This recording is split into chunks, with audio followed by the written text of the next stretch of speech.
about your hair. What's the matter with my hair? The 80s hair metal band's called, and they want their style back. Really? You can learn all about today's Saint of the Day in the Saint of the Day podcast at crusadechannel.com. Now we'll look at more of today's lifestyle headlines. An Arkansas bill prohibiting state officials from forcing faith-based adoption and foster care organizations from placing children in homes that go against an agency's religious or moral beliefs was signed into law by Governor Sarah Huckabee Sanders. The Republican signed Act 509 last Thursday, along with several other bills. The measure overwhelmingly passed both chambers of the legislature in Arkansas earlier in the month. The law also stops the government from taking action against an adoptive or foster parent on the basis of their religious beliefs or refusal to accept or support any government policy regarding sexual orientation or gender identity that conflicts with their sincerely held religious beliefs. Archaeologists in Pompeii recently identified 2,000-year-old love notes, a discovery made because of advanced technology.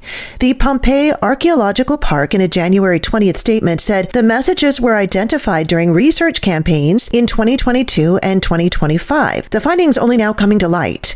The wall inscriptions were found in a corridor linking the theater district to Via Stebania in the park. The archaeological park noted the wall was excavated over 230 years ago, and experts had no idea any new information or further revelation would be found. But they're working now on a project designed to protect and improve understanding the graffiti, which actually number over 10,000 across Pompeii, described as an immense legacy. For example, one slave wrote, "Metha of Caminia of Atella loves Cresto in her heart." Another read, "May the Venus of Pompeii be favorable to both them, and may they always live in harmony." Using specialized lighting photography known as reflectance transformation imaging, captured images from multiple angles reveal faint or worn markings that would otherwise be difficult to detect. So looking ahead, researchers are developing a 3D digital platform to further analyze the graffiti. I'm Janet Huxley for the Crusade Channel, seeking news and finding truth. You're listening to the Crusade Channel, a Black Hat Studios media property, broadcasting live 24/7 from Madisonville, Louisiana, and to the world via crusadechannel.com.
Who'd have thought that Freebird would become the second choice national anthem? I want to fly, Freebird. Yeah, folks, the jubilation and celebration of the U.S. men's hockey team victory over the Canucks of the Olympics in Cortina, Milan continues. It's State of the Union Day today. Lots to talk about. The Feast of St. Matthias. Welcome aboard. It's the ever-popular, growing by leaps and bounds Mike Church Show here, Xing the question of the day. What in the wide, wide world of sports is going on here? Well, I'll tell you. In order to ensure the security and continuing stability, the Republic will be reorganized into the first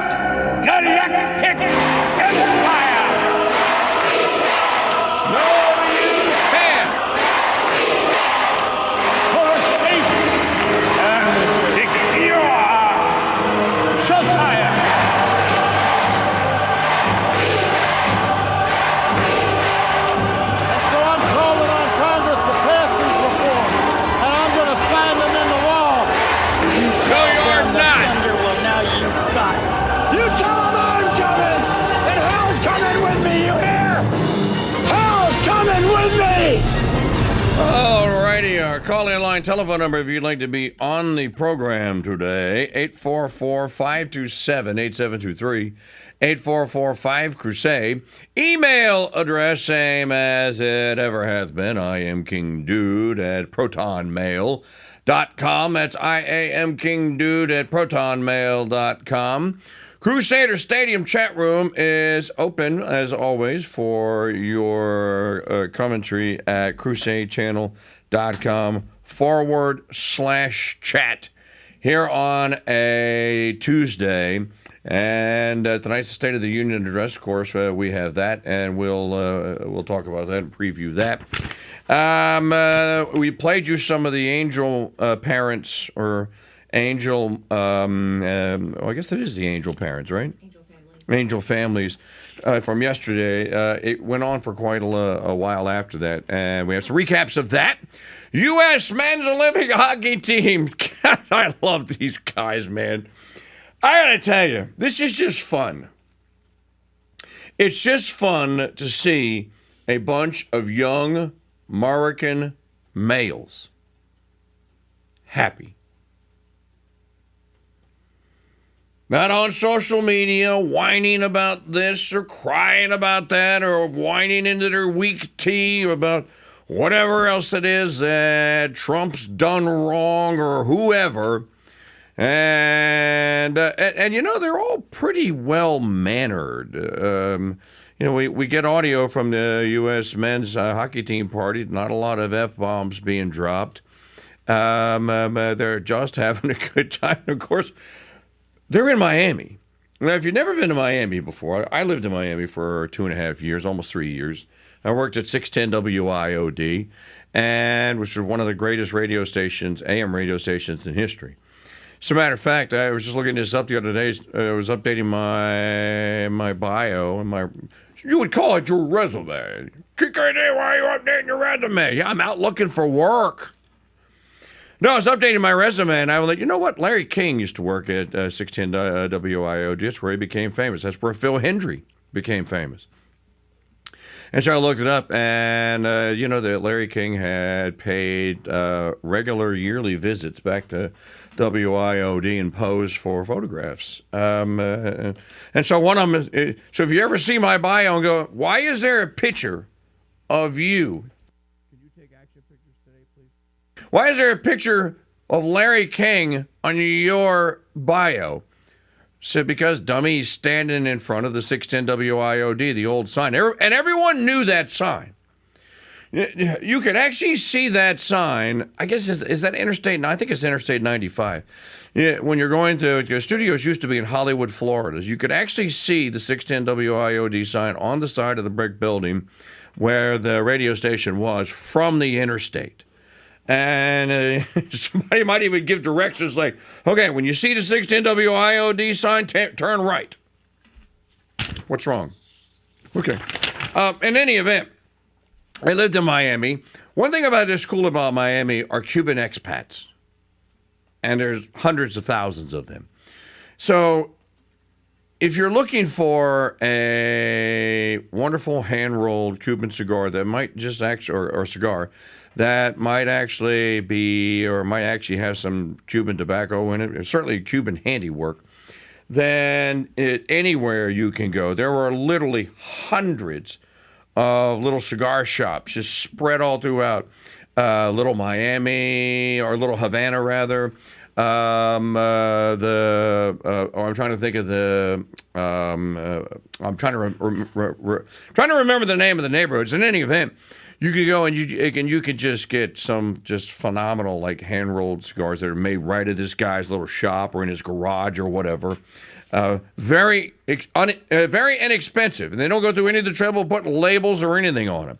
You just know the guy. So our boys were partying yesterday afternoon. They landed late yesterday afternoon, and as they were getting off the plane, of course, there were people there to greet them and chant USA, USA, USA.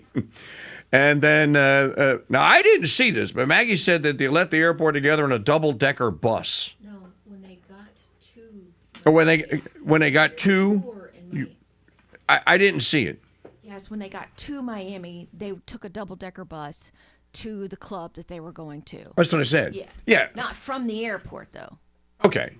So they were staying somewhere.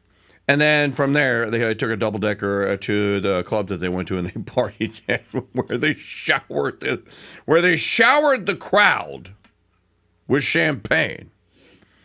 And they were all smoking cigars. The interesting thing is that they let them drink and smoke cigars indoors.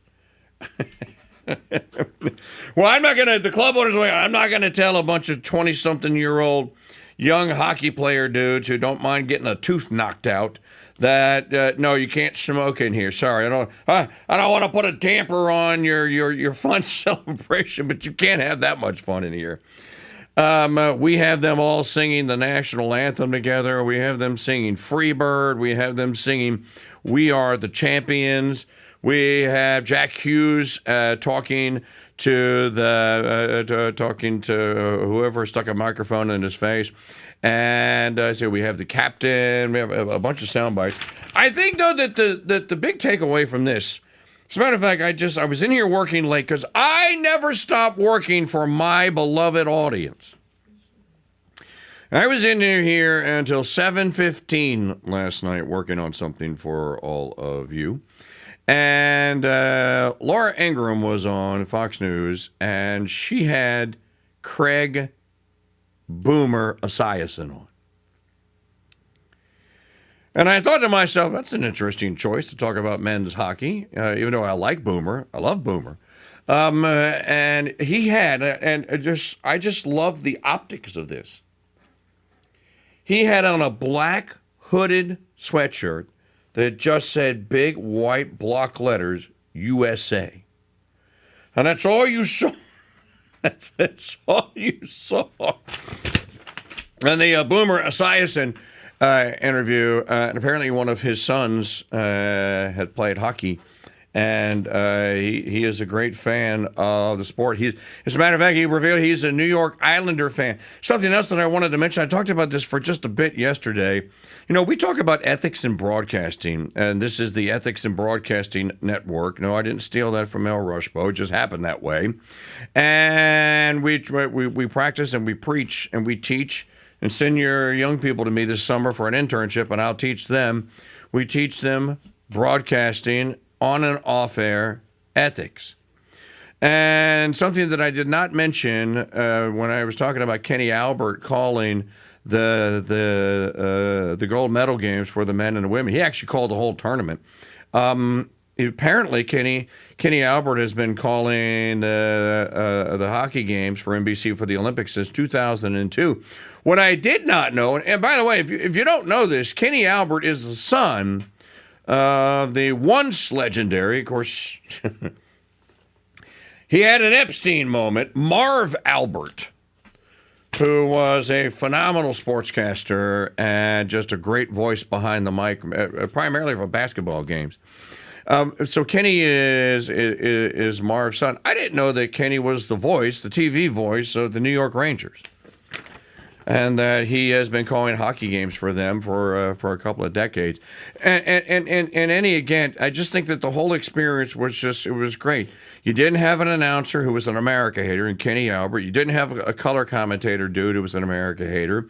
We didn't hear anything about how rotten things are and about illegal alien criminal trespassers. All we heard about were a bunch of kids from America who dreamed about making the U.S. men's hockey team, and some of them made it. And some of them contributed in a fantastic, spectacular fashion to a victory. That's what we heard.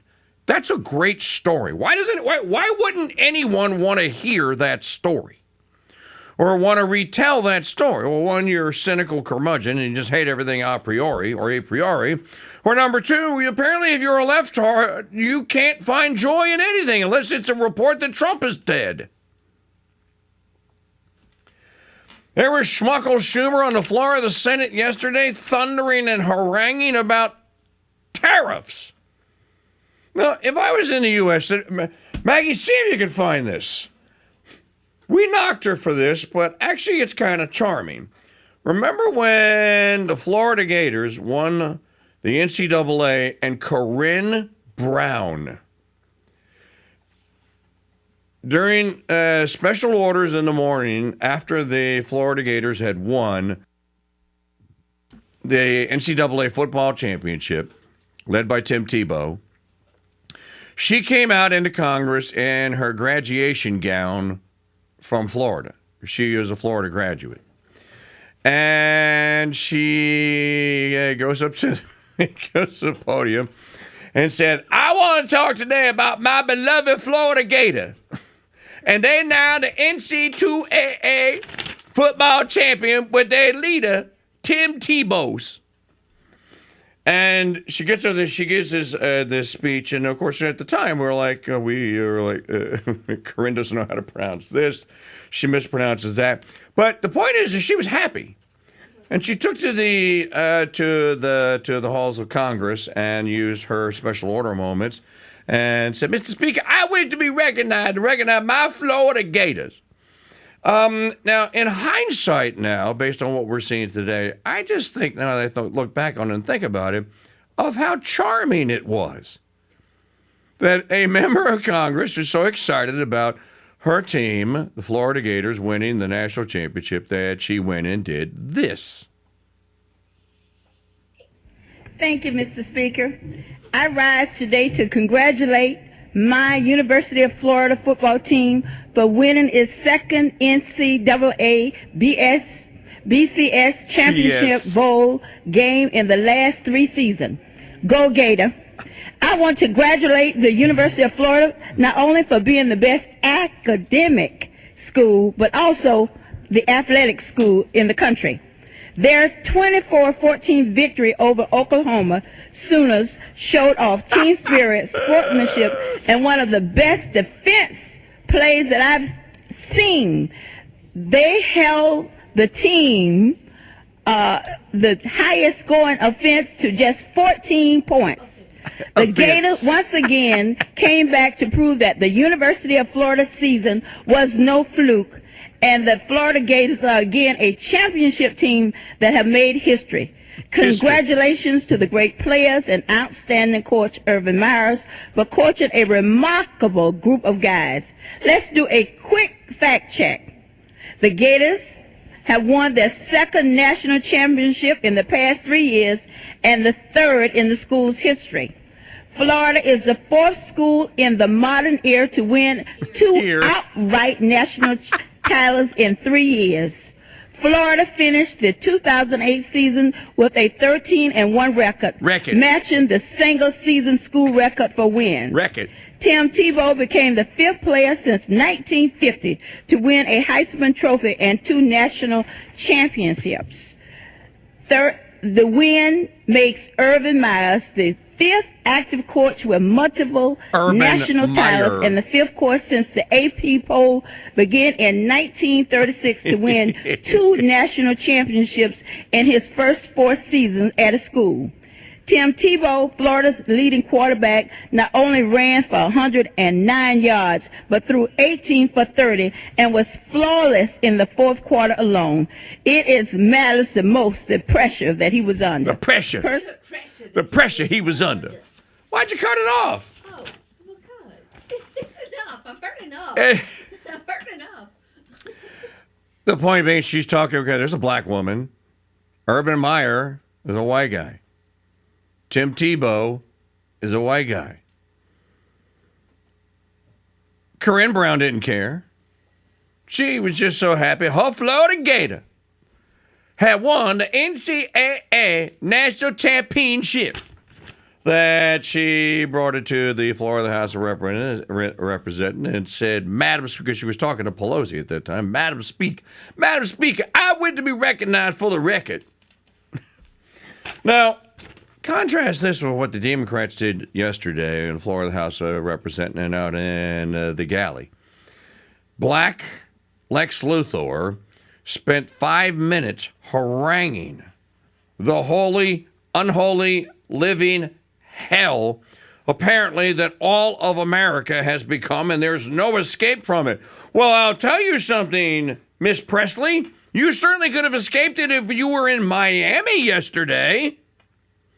Black, white, immigrant, native-born, natural-born citizen, all celebrating together the 2026 USA men's hockey team for winning that gold medal. Of course, the women's team is not there, and the women's team are not going to be at the State of the Union tonight. Now, of course, all the left are, that's because Trump dissed them because he's such a misanthrope. When he made a joke about, I got to invite the women too, they'll impeach me for it if I don't. It was a joke. It's a joke. In any event, what's wrong with just being happy for a day? Are we this cynical and moribund that we can't just be happy for a day? And what's wrong with a bunch of young college kids in a bar smoking cigars and chugging beer and singing what ultimately is set to an all-Irish drinking tune? You know that, right? Francis Scott Key did write the words, but it is basically the melody of an old Irish drinking song. What's wrong with a bunch of people celebrating together? And look, they wore their gold medals in public. I wouldn't have worn my gold medal. Not anywhere in any inter-American city, but they certainly had their gold medals on. And the place was packed. The atmosphere was jubilant. And the USA men's team and women's team victory gold medals is kind of like spreading out there, as it should be. And by the way, I saw this statistic. Is BK from Michigan in the chat room? Okay, so Bob, you probably know this, and Gadsden, who called yesterday, and you hockey fans. I didn't know this. In 1980, when Jim Craig and Mike Eritzione and Ramsey and the rest of them won that phenomenal game against the Soviets and then beat the Czechs for the gold medal in Lake Placid, if you were to survey the National Hockey League, you would have found that there were exactly 63 American-born members of any NHL team. I forget how many teams there were. I want to say there's like 28 or I don't know. I don't remember. But I do know the stat because I saw it yesterday. There were 63 hockey players that were born in the United States that were members of NHL teams. All the rest were either Swedes or primarily Canadians, or Swedes or Norwegians or Germans or Krauts or whatever. So in 1980, 63 out of however many NHL players. In 2024, so last season, the same stat, now there are over 300 American-born men who are members of NHL hockey teams. Better KingDude, play! Why do you mention that was so stupid? For a brief while, it looked like the Soviets were going to own hockey. Of course, they were pretty much kept out of everywhere because they were the evil communist Soviets. But the Canadians consider hockey their game, and they have dominated it. The fact that there are now triple digits of Americans, American-born kids that now become NHL members. And wait a minute, I got one more fact for you. Let me come back. Your talk radio shaken. Too many free radicals. Free radicals, sir? Too much red meat and white bread. And too many dry martinis. Not stirred. Then I shall cut out the white bread, sir. Truth never dies on the Veritas Radio Network's Crusade. This is a pixel. I'm Groot. If you put a couple of million of these guys together, you can make a sentence on an LED screen. Put a couple of billion of them together, and you can make a whole page. Put 360 billion, and you've got Joseph Pierce's A History of True England. But it doesn't smell like a history of true England, and it burns teeny little holes in your cornea. So, is the pixel really your friend? I'm Groot. No Groot, but the Founders Trade Trading Post is your friend, and we have actual books with actual smelly pages. Plus, our little bookstore has everything you'd expect. I'm Groot. Yep, we got Sacred Heart flags, Groot, but no to the One Tree Hill sappy guitar music. Pick up a copy of Joseph Pierce's True History of England, plus a dozen other Joseph Pierce titles at shop.mychurch.com. Hi, folks, it's Mike Church, founder of Founding Father Films, asking you to learn the true stories of America's founding by purchasing my movie, The Spirit of 76. The Spirit of 76 details the true story of the writing and ratifying of the U.S. Constitution. And here I would make this inquiry of those worthy characters who composed a part of the late Federal Convention.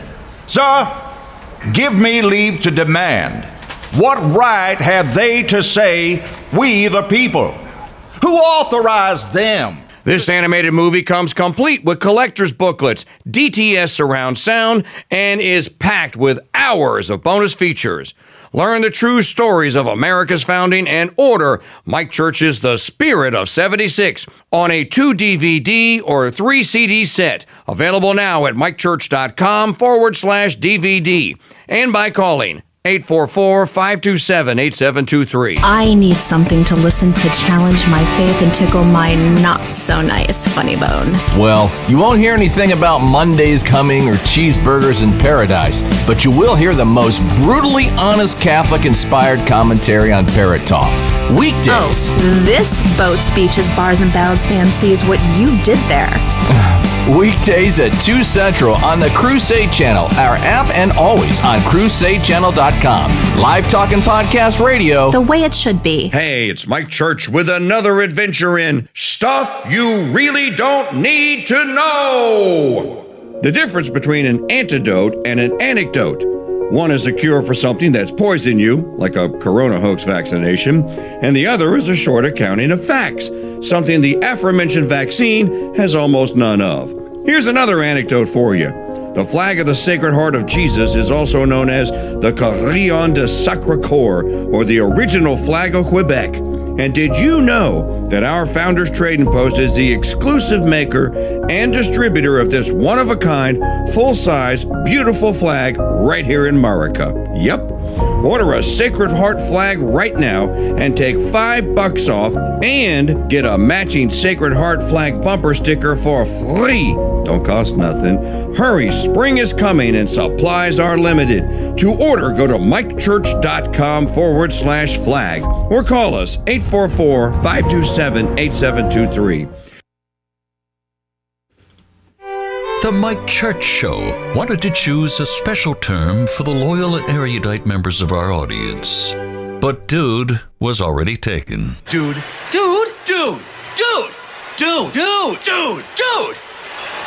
So we picked Veritas instead. Hey, Cosgrove, Veritas meets to solve the world's problems every morning with a KingDude. Will you be there? It's a deal. The Mike Church Show, heard exclusively on the Veritas Radio Network's Crusade.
State of the Unions tonight, baby.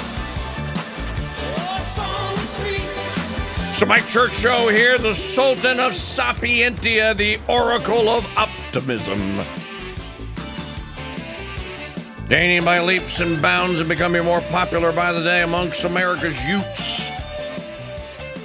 Okay, so I was giving you the hockey stat last segment that in 1980, 65 or 63 NHL players were American-born citizens, or just American-born. And last year, 2024, there were over 300. The kid, I keep calling him a kid, he's not a kid. The young man that scored the winning goal, Jack Hughes, 2019, Jack Hughes was the NHL's #1 draft pick. So when he came out as a pro, he was the #1 draft choice for that season. Again, I don't follow the game to know enough about it, but he was drafted by the New Jersey Devils. And there's a picture, Maggie, you can find it if just a simple Google search, of a very young Jack Hughes with his New Jersey Devils jersey on, and the fact that he was drafted #1, that was in 2019. What I think is the most interesting thing, or I keep coming back to it, is that it seems now, and I don't know this again because I don't know hockey culture, but it seems that these young men are very just. They seem to me to just be very red, white, and blue patriotic types, shall we say. And it's just refreshing. And here's a kid that comes out of whatever college that he was at, gets drafted #1 in 2019 of the New Jersey Devils, and ultimately becomes a professional hockey player. Makes the 2024 or 2025, I guess, 2026, makes the U.S. men's hockey team, and then scores the winning goal. His brother, Quinn Hughes, is also on the team. And I just think that, again, it's the kind of story that America needs. It's the kind of story that, like Bill Murray said in Caddyshack, Cinderella story. Out of nowhere, Cinderella boy about to become gold medal champions. Of course, you need a hockey stick to whack the heads off of the flowers to complete the motif. But just a great story, and the team will be at the State of the Union tonight. The women's team is not coming. According to their announcement yesterday, I shall read it to you. Quote, "We are sincerely grateful for the invitation extended to our gold medal winning U.S. women's hockey team and deeply appreciate the recognition of their extraordinary achievement," the U.S. women's team said in a statement released yesterday. Due to the timing and previously scheduled academic and professional commitments following the games, the athletes are unable to participate. They were honored to be included and are grateful for the acknowledgement. Close quote. Translation: Orange man bad can go pound sand. Now, as people that are commenting on this, dude, the President of the United States, the Speaker of the House, the leader of the U.S. Senate, and basically the government of the United States has asked you and bestowed upon you an honor to be special guests, to be sitting in the gallery of the State of the Union address, and then to be acknowledged by the President of the United States for extraordinary athletic accomplishment while wearing the jersey of the USA. Oh, I'm sorry, you have to teach African basket weaving on Wednesday, and or on Tuesday night you had a previously scheduled class to teach feminist macro studies for 4-foot pygmies with purple hair. Sorry, you cancel that. You only get invited to that once. You cancel it. You go. You accept the honor. You accept the distinction. It's very disappointing to see that they could not arrive at or that, 10 of us can go. Yeah, we're here. The ones of us that could make it, because, the other ones have to go teach their They're a 4-foot-tall, purple-haired pygmy basket weaving course, feminist basket weaving. I couldn't make it, so that's so we're representing them. Well, then you send who you can send. You don't just snub the president. That's a snub. Don't tell me it's not. Well, there were circumstances. Oh, come on, man. Same plane that took those boys out of Italy could have taken those girls. Could have taken the women. Now, I did see one of the women who was asked about this say, no, I want to be there. I didn't catch her name or anything, and I just saw it on X.com. And she was saying, no, it was a complete honor to represent the country and wear the jersey of the USA. We're all so proud, et cetera, et cetera. And I watched this going, like, well, then why don't you go to the State of the Union?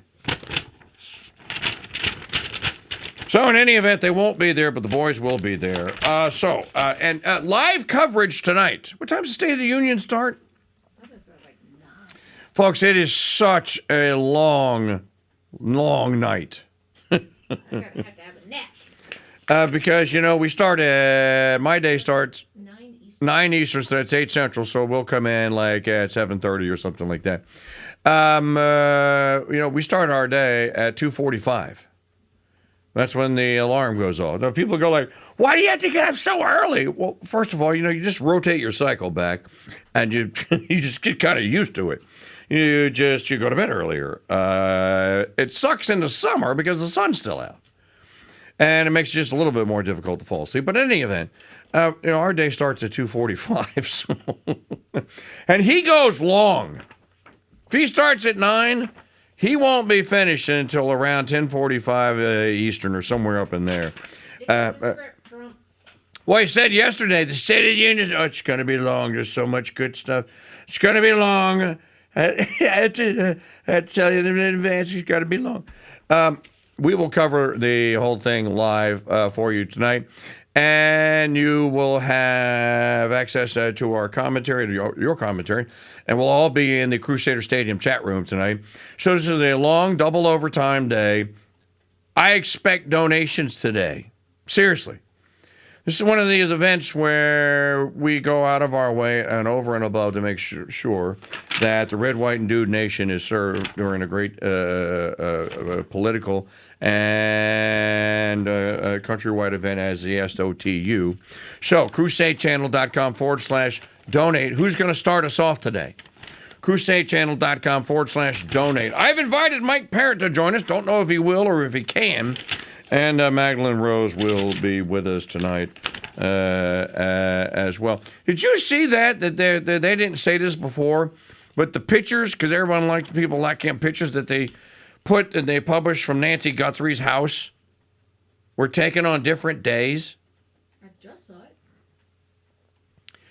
Now, I wonder how that's possible. Was the dude casing the joint for days? Or did he go back after the fact? Well, it couldn't have been because the ring camera was there. So he had to have been if they were taken on multiple days, and she was taken on, February the 1st, right? So the morning of February the 1st. What day? Because remember me saying those pictures the video's not time-stamped. That ought to be time-stamped. And there was no timestamp on it. So how do we know when that was taken? Anyways, I just thought I would mention it. They're going to find Jimmy Hoffa before they find Nancy Guthrie. 6-year-old children will find Waldo in the world's largest Where's Waldo puzzle before Miss Guthrie is discovered. Speaking of discovery, why are they looting, robbing, raping, and pillaging all across Mexico after one of their cartel warlords was taken out by Mexican special ops with the aid and assistance of American? I think one of the reasons may be, that these cartels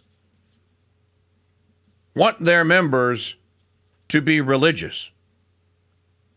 I'm not being facetious. I'm not making this up. They want their members to be religious so that they're in what they think are productive habits. We call them virtues. These aren't virtuous people. Which is why many of them, if not almost all of them, have to swear a devotion to what is called Santa Muerta, which is an oxymoron. This is a demonic apparition, if you will, that presents itself as the saint or the saint of death. Santa Muerta is often pictured in artwork or in tattoos as a demonic-looking version of Our Lady of Guadalupe or of the Blessed Virgin Mary. This is obviously a complete and total sacrilege against the Blessed Virgin Mary in the guise of Santa Muerta. These people are serious about this Satan worship here. I don't think people realize what we're dealing with here in Mexico. You know, and I've been talking about this for a long, long time. I'm one of the few people on earth that's actually read substantial parts of Bernal Castillo's diary of what it was like to be with Hernan Cortez when Cortez landed in what we call Mexico today at the start of the 16th century. And what the Spanish conquistadors, as they're derisively called, what did the Spanish see when they came into contact with the Aztecs, basically then? Well, watch Mel Gibson's film Apocalypto. That's pretty much what they saw. It ought to be disturbing to people that are north of Mexico, that would be all of us, to know that the neighbors to the south of us are basically, once again, practicing devil worship.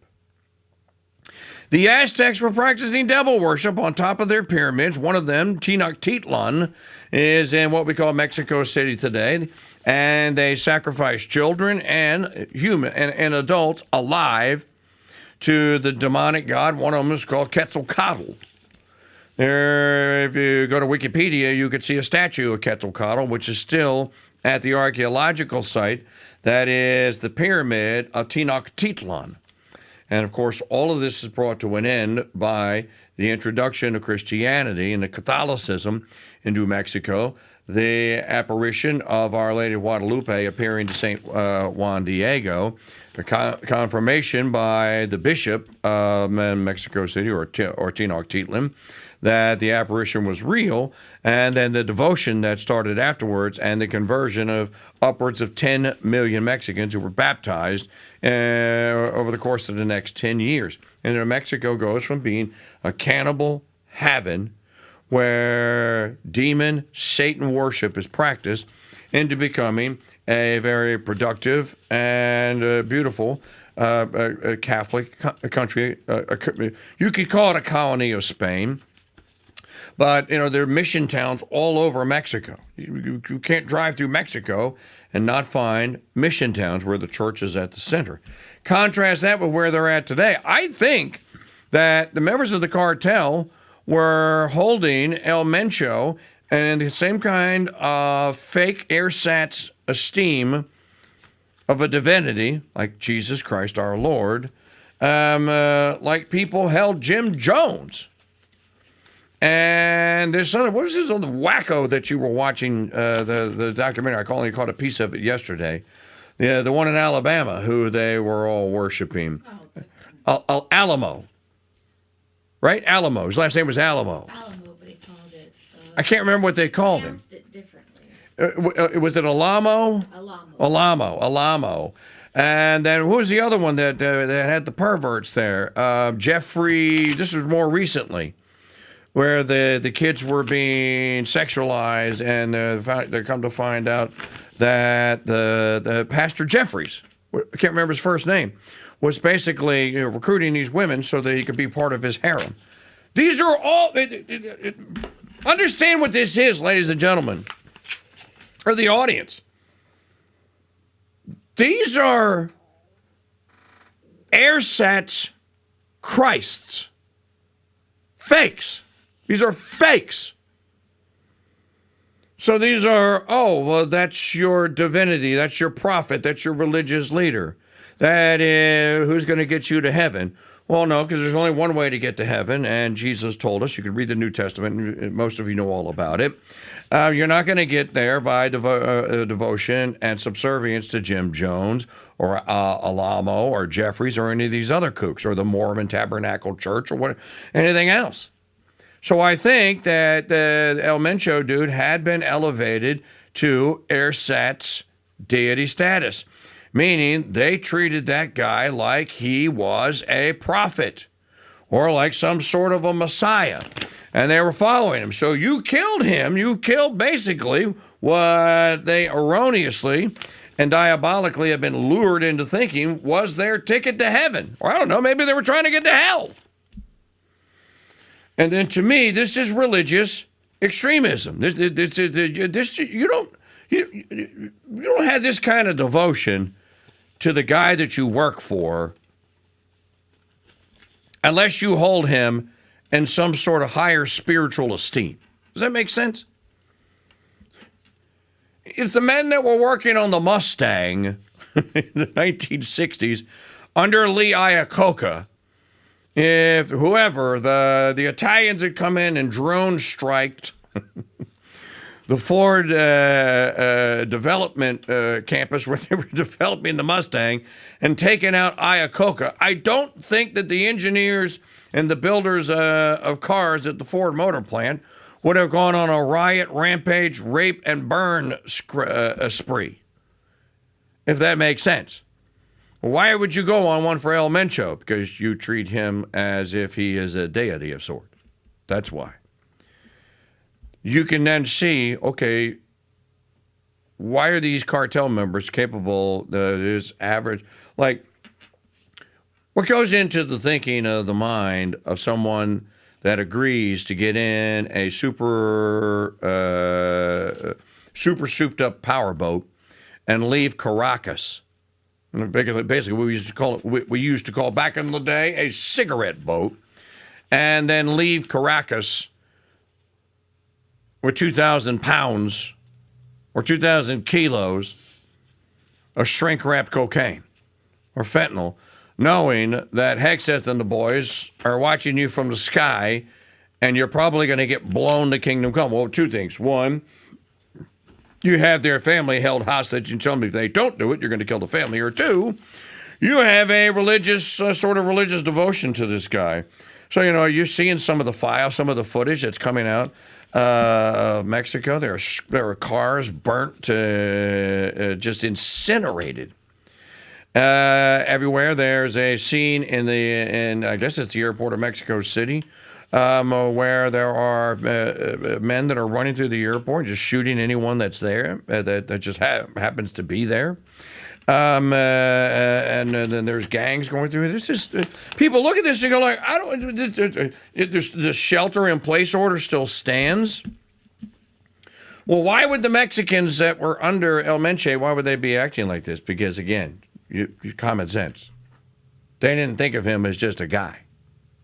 You don't do that sort of thing for just a guy.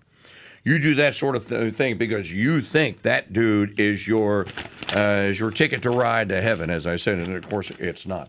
So in any event, we'll talk more about that as the program gets underway. What else do we have here today? This is just a silly, stupid season now. California allocates $35 million to aid illegal immigrants. This is now just a nanya boo-boo. You can't touch me. What are you going to do about it?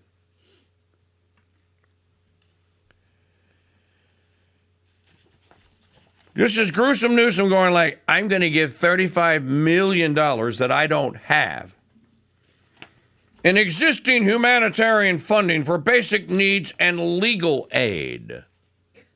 Legal aid. Think about that. You're taking my money. You're taking the legal citizens of California's taxpayer stolen funds, and you're going to use them to try and defend illegal alien criminal trespassers who had no desire to assimilate or to come into the country legally, and instead chose the exact opposite of the path that should be preferred. At this point, all this is hi, I'm Gavin Newsom, I'm tall, but I have a real shortcoming, and I'm compensating for it by going to war with the president of the United States, whose name is Donald Trump. This is like the old tale when you move into a neighborhood, a very affluent one, and you show up one day with a 26-foot-long Grady White bay boat that you're going to take 60 miles out into the Gulf of Mexico to go grouper fishing with or whatever. And you're like, look at my two twin. And the guy who has a short man and short something else syndrome, who lives down the street, who's supposedly your buddy, sees that and gets jealous and goes like, oh yeah, well watch this. And he shows up a month later with a 30-foot long version of the same Grady White or some other outlaw, and goes, yeah, look, who's the biggest man on campus now? That's what this is. What else do we have? What else is going on here today? Looking at my headline, Sweden announced it. Why is the war still going on in Ukraine? It's a fair question. 5 years now. Well, no, 4 years.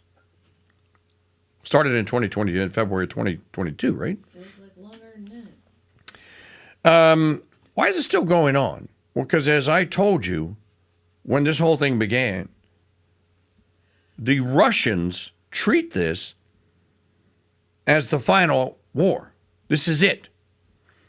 The great Russian people are never going to surrender, and they are never going to give that land back that the Ukrainians claim is theirs, because it's not. It's not the Ukrainians. And I don't feel like going into the full-blown explanation right now, but you can look this up. Go back, if you're a Founders Pass member, go back and listen to old Mike Churchill episodes where I lay the entire history out of Ukraine and how Ukraine's borders were redrawn by Joseph Stalin in 1946 to reflect the current boundaries. But all Stalin did was go like, okay, we're going to make Ukraine. We're going to take these republics here that we call the Donetsk, and we're going to throw them into Ukraine. And I can't remember the reasons that Stalin gave. Well, I'll tell you when we come back.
The Crusade Channel. Talk radio the way it should be. Broadcasting live from Madisonville, Louisiana, and streaming 24/7 at crusadechannel.com. I need something to listen to challenge my faith and tickle my not-so-nice funny bone. Well, you won't hear anything about Mondays coming or cheeseburgers in paradise, but you will hear the most brutally honest Catholic-inspired commentary on Parrot Talk. Weekdays. Oh, this Boats, Beaches, Bars, and Ballads fan sees what you did there. Weekdays at 2 Central on the Crusade Channel, our app, and always on CrusadeChannel.com. Live talk and podcast radio. The way it should be. Silver and gold. In these turbulent times, buying silver and gold is such a no-brainer that even snowmen know they should do it. Now, all precious metal dealers claim to be the best, but only one can claim they are endorsed by the KingDude, and that's Miles Franklin. My friend Andy Schegman's a regular guest on my show and a regular genius when it comes to silver and gold, and I trust him with my silver and gold purchases, and so should you. So email Miles Franklin today for your exclusive Mike Church Show discount price list. info@milesfranklin.com. Hi folks, it's Mike Church, founder of Founding Father Films, asking you to learn the true stories of America's founding by purchasing my movie, The Road to Independence, the movie. The Road to Independence tells the exciting story of the Founding Fathers' struggle to declare independence. Boston, sir. Let me see. We command all our officers, civil and military, and all other obedient and loyal subjects to use all their energies. This is for you. To use all their energies to withstand and suppress these rebellions, and to disclose and... This animated movie comes complete with collector's booklets, DTS surround sound, and are packed with hours of bonus features. Learn the true stories of America's founding and order Mike Church's The Road to Independence on DVD and CD. Available now at mikechurch.com/DVD and by calling 844-527-8723. When most people hear the word coffee, they conjure up visions of a ceramic mug in the palm of both hands and a woman slowly sipping. This isn't a Folgers commercial. It's for Capuchin Holy Roast, and here's how I take mine. With a dash of vanilla, a pinch of cinnamon, a spoonful of honey, and lots of heavy cream. Add some ice, shake, and then enjoy, while knowing that's $6 the libs at Starbucks can't spend to ruin my life and yours. Cappuccino Holy Roast in whole bean or grind is available at shop.mychurch.com. Hal, open the pod bay doors. I'm sorry, I can't do that, KingDude. Hal, why can't you open the pod bay doors?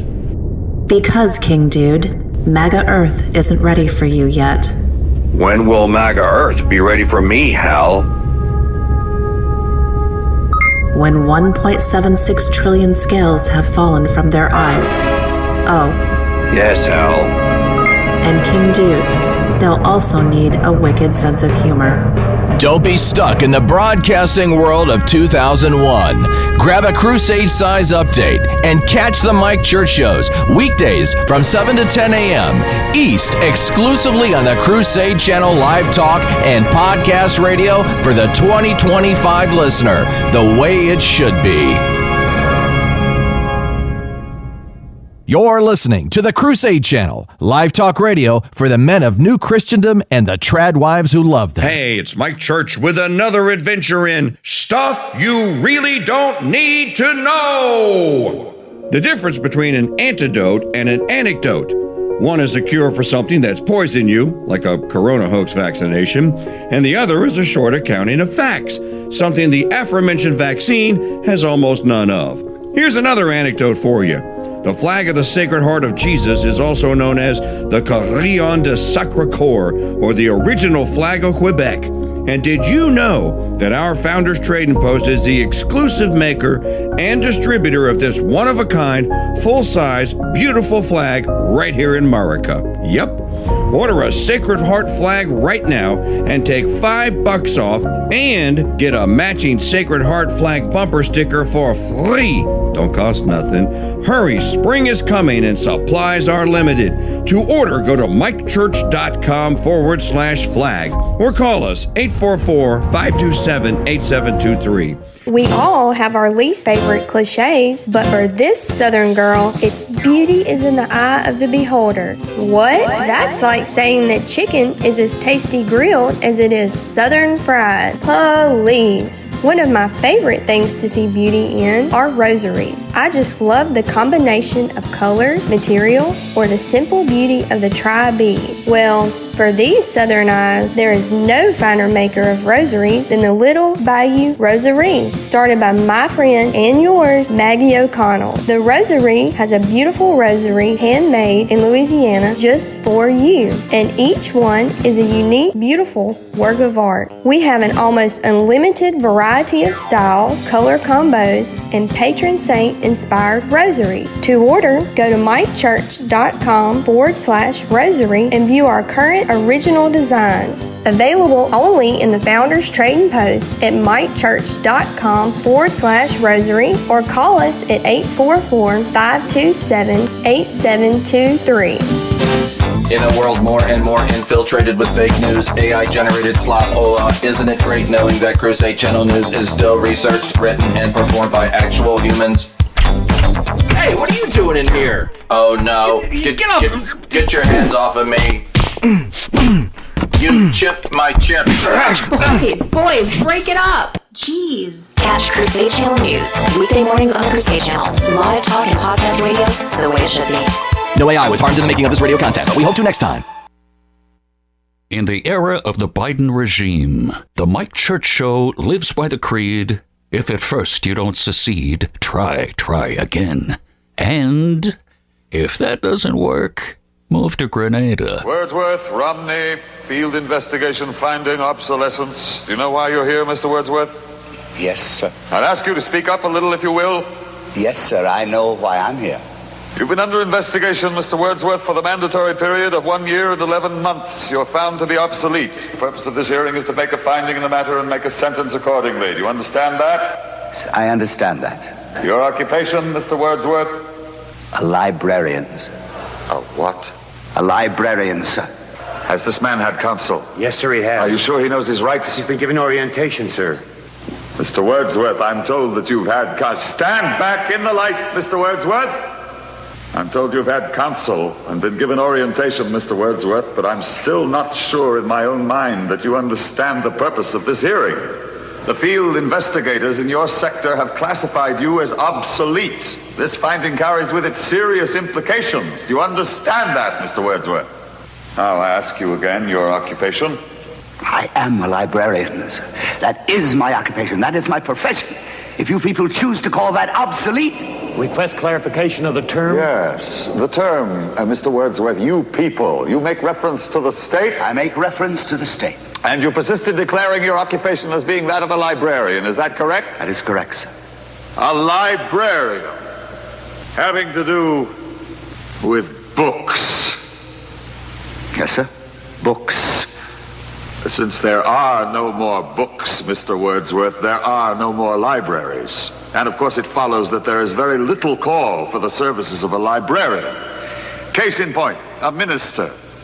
A minister would tell us that his function is that of preaching the word of God. And of course it follows that since the state has proven that there is no God, that would make the function of a minister somewhat academic as well. There is a God. You are in error, Mr. Wordsworth. There is no God. The state has proven that there is no God. You cannot erase God with an edict. You are obsolete, Mr. Wordsworth. A lie.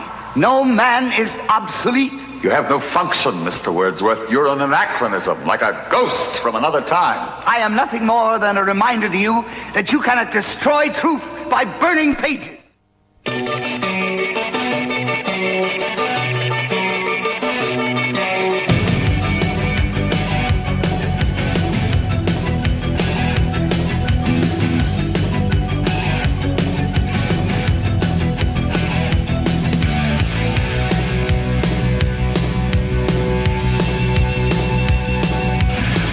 Last night a little dancer came dancing to my door. Last night a little angel came pumping on my floor. She said, come baby, got a license for love. And if it expires, pray help from above. Because in the midnight hour, she's crying more, more, more. With a rebel yell, she's crying more, more, more. Yeah, spinning the best records from the 1980s, the comeback decade that it was. It's the Mike Church Show here on a Tuesday, State of the Union Tuesday. Well, ladies and gentlemen, this portion of the program brought to you by the Founders Trade and Post Store and the Crusade Radio Guild. We told you we're going to be live tonight and cover the State of the Union, which starts at 9 Eastern, so that's 8 Central. We'll be here half an hour before, and this is our, the first State of the Union that we cover was in 2009. So this will actually be the 17th. Now, we don't get paid extra for this. It's basically volunteer work. Maggie didn't give me any names, so am I to conclude? Oh, wait a minute. Okay, I didn't want to conclude that. I was going to come on now. Elizabeth Wigington, thank you for your magnificent donation to get us started. We're still a long way away from our February goal, and we only have 4 days left. Today's the State of the Union. You expect Maggie and I to work double time tonight. Do you work free on overtime? Does anyone else? So, can you be just a little generous? I mean, dude, $10. CrusadeChannel.com/donate. And then there is the coffee, the Capuchin Holy Roast Coffee and Chicory New Orleans blend, which you're all going to love if you'll just give it a try. Pick yourself up a bag or 16 at shop.mikechurch.com. We got new business books in. We got E.F. Schumacher's Small is Beautiful, which is the greatest book ever written on human scale, written by the then Catholic convert Schumacher. We have Jim Collins's the book I have still been reading all year. I just finished it, Good to Great. This is a phenomenal book. Jim also has The Flywheel Effect. That's a smaller paperback. And Built to Last, which is a study into how do all these companies, American companies, did you know? I didn't know this. Did you know that American Express was founded in 1837? Did you know that? Your American Express card. Don't leave home without it. Well, before there were American Express cards, apparently American Express was shipping things or delivering things. American Express was founded in 1837. That's what the book Built to Last is about. The great enduring American companies that survive wars, famines, and changes in presidencies, industrial revolutions, technological revolutions, and they're still there. How do they do it? So great new books in the Trade and Post at shop.mikechurch.com, and then your contributions, crusadechannel.com/donate. Speaking of economic times, mortgage rates dropped below 6%, matching lowest level since 2022. Now, I think that there are some mortgage companies out there that just went like, dude, you got it at 6.01. Just to reduce it to 0.01%, just so it sounds like it's in the fives. So the rate is now down from 6.01, which it was a week ago or so, to 5.99%. For all practical intents, as Peppermint Zaki would say, for all practical intensive purposes, it's the same. But psychologically, it looks a little lower. 30-year fixed mortgage rate fell to 5.99% on Monday. That matches the lowest level since 2022. Applications to refi a home are about 130% higher than they were a year ago. Why would you do it now? If the trend is down, wait. An entire percentage point is going to lower you by, depending on how big your mortgage is, could be like $1,000. I only know this because I refied back in 2013 or so. You have to go through basically the whole mortgage application. Even though you own a home, they ask you questions like, well, wait a minute, dude. I'm already in the home. I already own it. I own it. I've been making payments on it for 10 years. What do you need my credit history for? There's the credit history right there. Did I miss any payments? It's such, and they act as though they're dealing with their own Krugerrands. Like, we're protecting our investors. Your investors haven't invested squat since the 1990s and Bill Clinton. Certainly not since Obama basically made mortgaging illegal and turned it all over to Fannie Mae and Freddie Mac. While rates briefly dipped into the 5% range for a few hours in January, they bounced back that same day. The visit to the high fives looks more sustainable, said one of these Wall Street types that was X'd about this. For example, a buyer putting 20% down on the median priced home, about $400,000, would have a monthly payment of $1,916. The American Schursons out there, I hate to break the news to you, economics goons, don't have 20% down payments to put up. They do not, which is why they will pay that. They do not. They don't have. So what's 20% of 400,000? 80 large. They don't have $80,000. If they had $80,000 in savings, they already would have been out buying homes because they pretty much wouldn't be fretting over 6.25 compared to 6. Now, if you can just refi whenever you want to, as I said, it's a big laborious process, then who cares? 1 year ago, the payment would have been $2,105, a difference of $189. Okay, well, that's savings. $200 over 12 months, that's $2,400. While the difference in the monthly payment may not seem like a lot, blah, blah, blah, blah, blah, blah. I think what we ought to be talking about, and wait a minute, you got two stories stapled together. Trump celebrates milestone in serving veterans. Oh, well, I thought they were related. No, they're not related. Get Maggie O'Connell's greatest radio producer in history, radio producer's baseball card out, and under the ER, add a check mark, an error. No, blame Dayquil. Blame Dayquil. Oh, blame Dayquil. Did you have to present a photo ID to buy that Dayquil? I did. No photo IDs to vote and change the outcome of elections, but by the Dayquil the other day, you had to go in and give a photo ID. For the first time in nearly 6 years, the Department of Veterans Affairs announced that the backlog of disability compensation and pension benefit claims is consistently below 100,000. I suppose that's progress.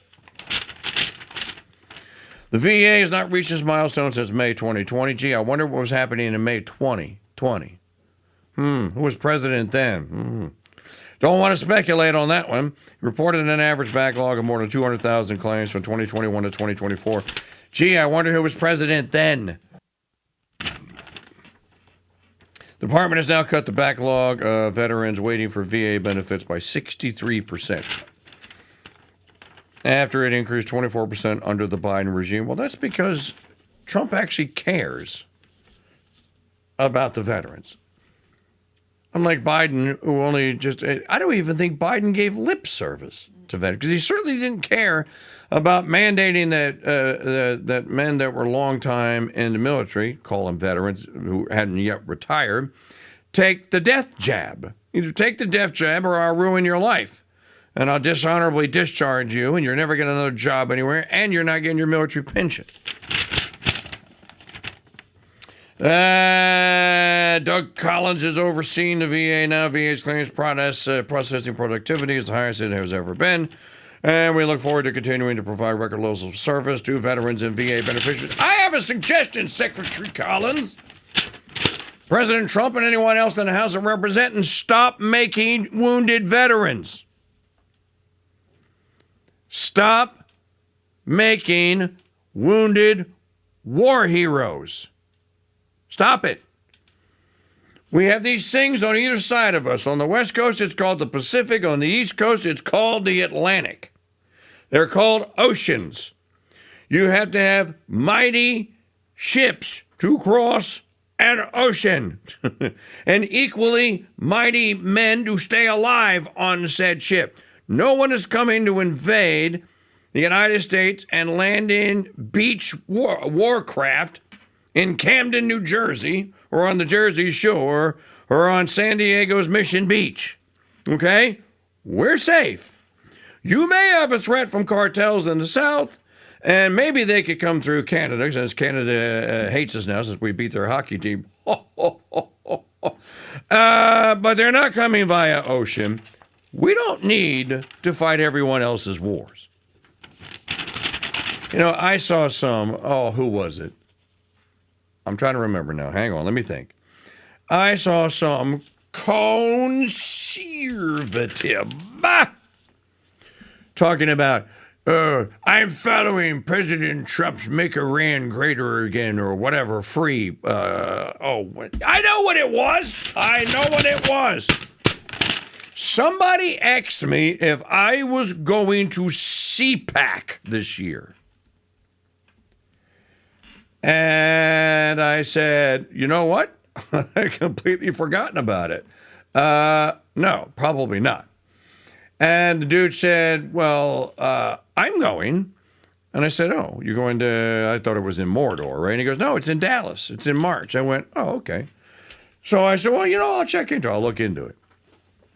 So this has to be, people that give us great grief over CrusadeChannel.com. Go and try and navigate the CPAC website. I dare you. As a matter of fact, I'll put a reward up. If you can tell me a worse organized site than the CPAC one. And it doesn't even matter where you click. You keep getting put back to the same page. In any event, I spent about 10 minutes there trying to, okay, where's the date? And God love all of you that love the Crusade channel so much that offer so many suggestions. Thank you. 25th through the 28th. Well, I know what it is now because I spent 10 minutes there navigating around. And I'm going like, where in the hell are the details for the event? It should be top of the fold when you go to the site. Join us for CPAC 2026. So I'm looking at the list of speakers, and first of all, I didn't recognize the first three. And I went, okay, don't know who that is. When I got to the third or the fourth one, though, I go, why do you, and the title of the speech is something like My Iranian Dream or something like that. That's a white guy. I'm like, neocon, okay. We have had enough. Conservatism doesn't need any more of you Yahoo dumbasses promoting regime change in Iran, including the president. Stop it. No, Maggie, I didn't get it. It was on the homepage. Whatever the three people were that was on the homepage, that's the only people that I could find out were talking at CPAC. But that's what I was like, my Iranian dream. Like, what? What? U.S. men's hockey team, for heaven's sake. By the way, I just browsing on X during the break, I saw lots of little videos posted on various social media of kids who went to the Miami International Airport yesterday and waited all day for Jack Hughes and for Austin Matthews and Connor Hulsbeck and the other heroes of the men's Olympic hockey team to get off that plane and come down that concourse. And when they did, the kids that were all there, they were all ready. They had their posters, they had their caps, they had their jerseys, and their parents had given them Sharpies, and they were all waiting there. Jack Hughes, will you sign my jersey? And Jack Hughes was just smiling from ear to ear and just signing jerseys and just signing away. Again, it's a great sight to see. But I started this with the veterans in the foreign wars. We don't need to make any more veterans. I'm all for having a Navy. The Constitution says you will maintain a Navy. I get it. I'm all for it. I'm one of these people that used to campaign, why do we have to have a standing army? What's the standing army for? No one's going to invade. We had the National Guard. You have militias all across the lower 48 states. What do you need a standing army for? Well, it's in case we need to deploy people to go blow something up in some third world backwater. We don't have to do any of this. None of this. A modest America First foreign policy would limit our actions, as it looks like some people in the Trump administration are trying to this hemisphere. And then even then, Here, answer this question. What would be the best thing that could happen to our neighbor to the north and our neighbor to the south? Talking about Canada to the north and Mexico to the south. What's the best thing that could happen? Well, if you know the history of Canada, then you know that what we call Canada today was settled. There was a race to get there. The English claimed that they got there first. The French claimed that they got there first. So you have the English claiming New Scotland. That's what Nova Scotia means. And then you have the French claiming Quebec.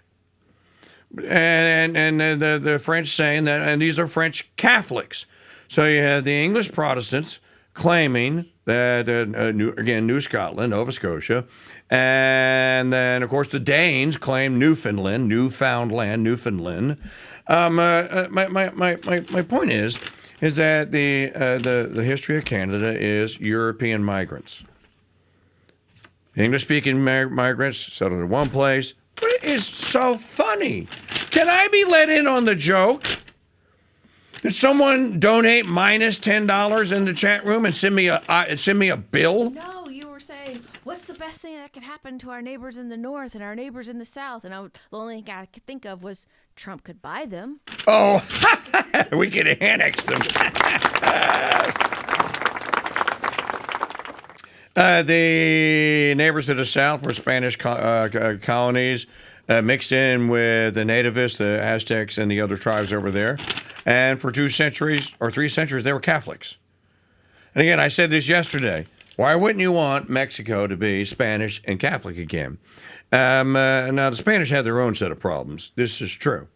But the Mexicans don't have to adopt those problems, but they could become Catholic again. They could become Christian again. What happened if you had a Catholic or Christian Mexico? Well, you wouldn't have Santa Muerta. The drug and the gang cartels would not be the number one industries. They would not be running the politics and running basically the Mexican government state. And you'd have a fertile, productive place for the manner of all manner of imports, should you choose to import them, from a peace-seeking, peace-loving people. And they would be more prosperous. They wouldn't need to sneak across our border. They'd stay the hell where they are. That's the point. Now, the Canadians are just proud and by and large stupid. So they're not trying to sneak over our border. They don't care. They think they're superior to us. Okay, fine. Maybe they could be French Christian and English Christian neighbors once again and not be left-wing radical nutbag lunatics. So that would make them all better neighbors and would also make them impervious to an invasion force using them to get to us. So what should our attention and focus then would be? Making Mexico and Canada friendly and Christian again. That will settle an awful lot of problems in this hemisphere. Well, how would you do that? Oh, I don't know. Encourage family formation. Encourage mission formation. I think it starts with the family. So if you don't want to create any more wars, veterans, well then do we really need to be involved in the European or the Asian or the Pacific theater? You know, I had a conversation yesterday. I'll just share this with all of you.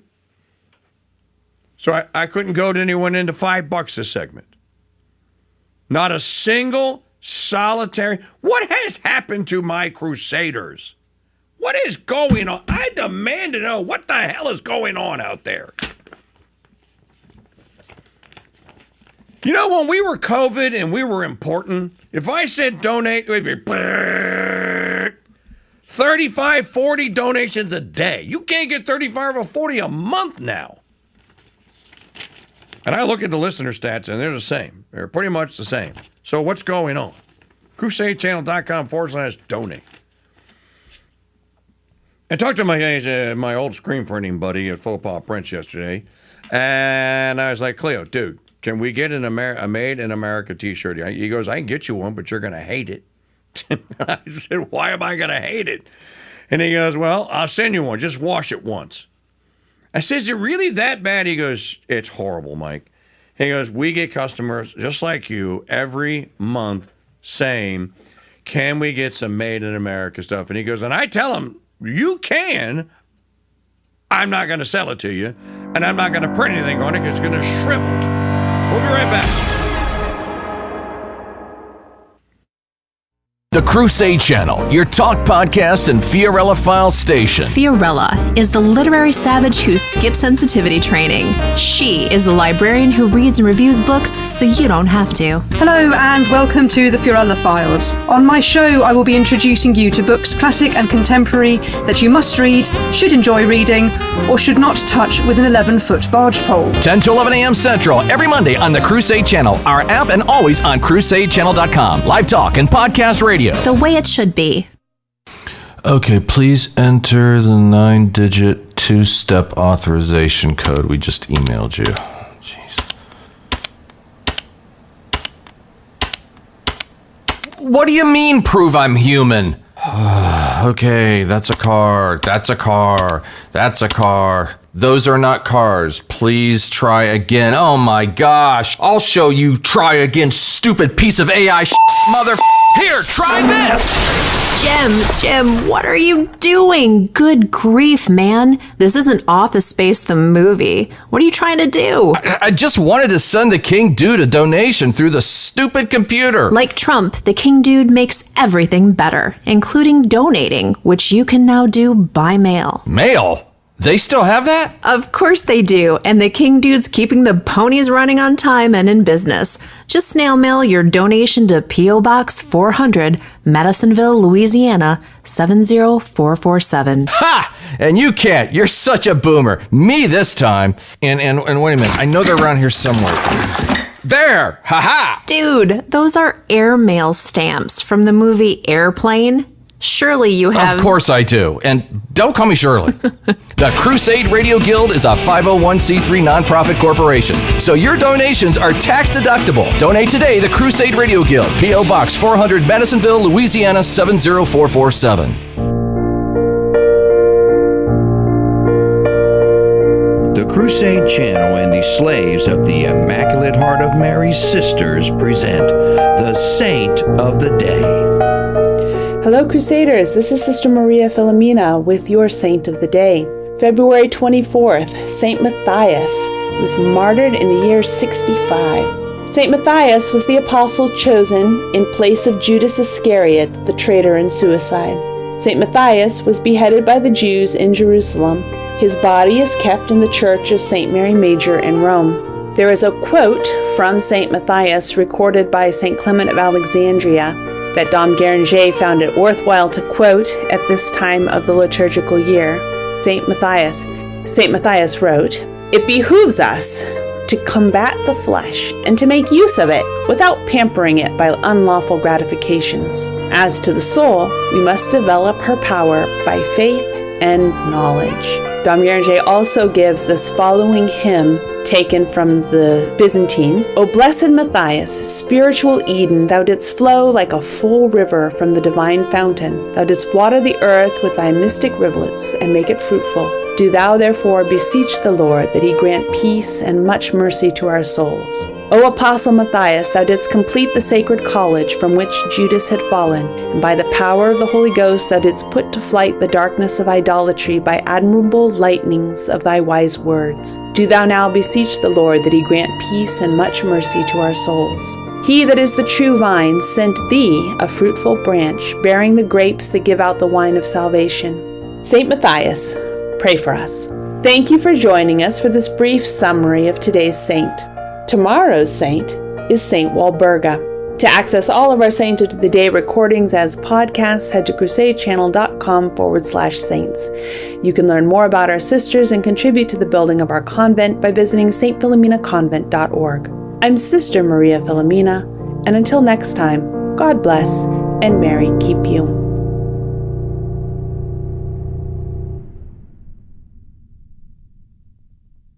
Attention Coffee Police Academy students. We will now call the roll. CPA candidate Jones. Present. Joe Arabica Friday. Present. Tommy. Oh, I'm here, sir. I just can't seem to keep my eyes open since I started drinking this Barrett Bargain Basement Stale Bean Water. And just why are you violating CPA coffee code SBW1AM? Well, that's easy. So I can save up money to get into the Coffee Cop Academy. Son, Breaking CPA rules so you can get into CPA is no way to become a coffee cop. Now, I am afraid we're going to have to... Uh-oh. Sounds like Lou has found the academy, and he's on his second cup of Abbey Roast. Well, what does he want? He wants to know why the CPA didn't recognize his Rougarou nouns. Rougarou nouns? And I'm the one that rejected his application. Will Lou the Rougarou have his revenge and grind the coffee cop into espresso? Stay tuned to this station for our next episode. And in the meantime, order Abbey Roast coffee at shop.mikechurch.com. What's the difference between your average day late dollar short podcast and the Mike Church Show live? About the same as between the new Walker, Texas Homo and Walt Longmire.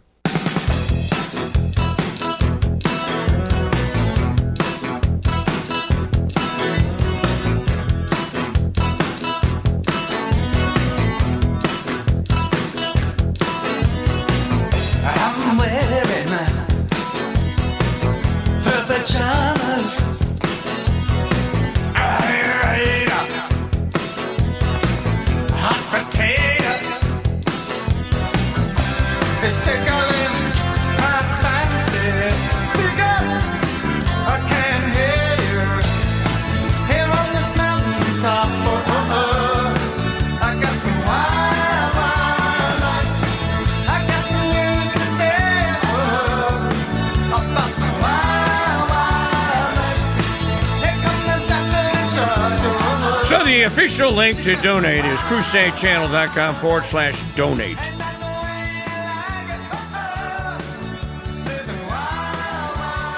If you go searching for it, you may find another page.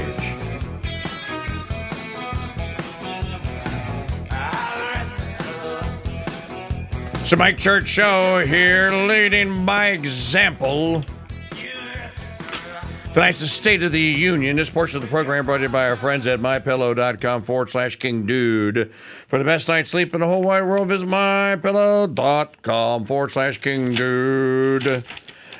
My slippers are necessary for this time of year. The heat just came on here in Studio Saint Michel. The heater.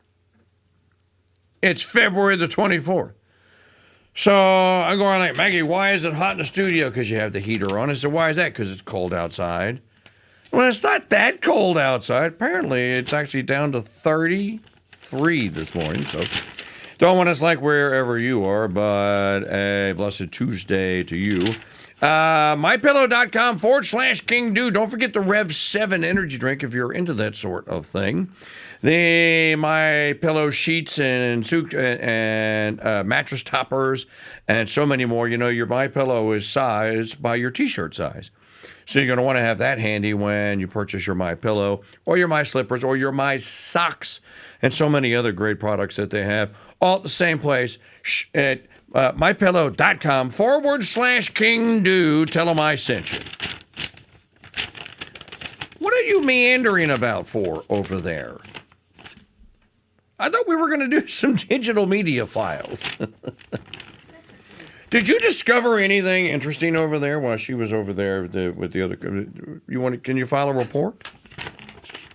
I saw nothing. You saw nothing. Play. Okay. Digital media file number 9. We're going to start there. Digital media file number 9. Mature play. You're supposed to be I'm a show about current events. Where are the experts? We don't need experts. We're the experts. How come you don't have guests? Don't need guests. I'm the guest. You're the guest. Call right now. You'll be a guest. 844. Here. You'll be Beauty and the Beast. Be our guest. Be our guest. Be our guest. 844-527-8723. Jack Hughes, Miami Airport yesterday. The best part is for, like I was saying this, the day of the gold medal, it's for all the guys that have come before us and, you know, all the young kids that are going to come after us. So just like, you know, when I was a kid, I was growing up dreaming of being where I'm at now. And in 10 years, there's going to be another Austin Matthews. There's going to be another Matthew Tkachuk and another Quinn Hughes. So that's why we play, and we want to, leave USA Hockey in a better place than it was when we first got there. He kind of lisps because of the missing tooth. You're going like, why is he lisping? It's not lisping. It's because of the missing tooth. Some very interesting things about Jack Hughes.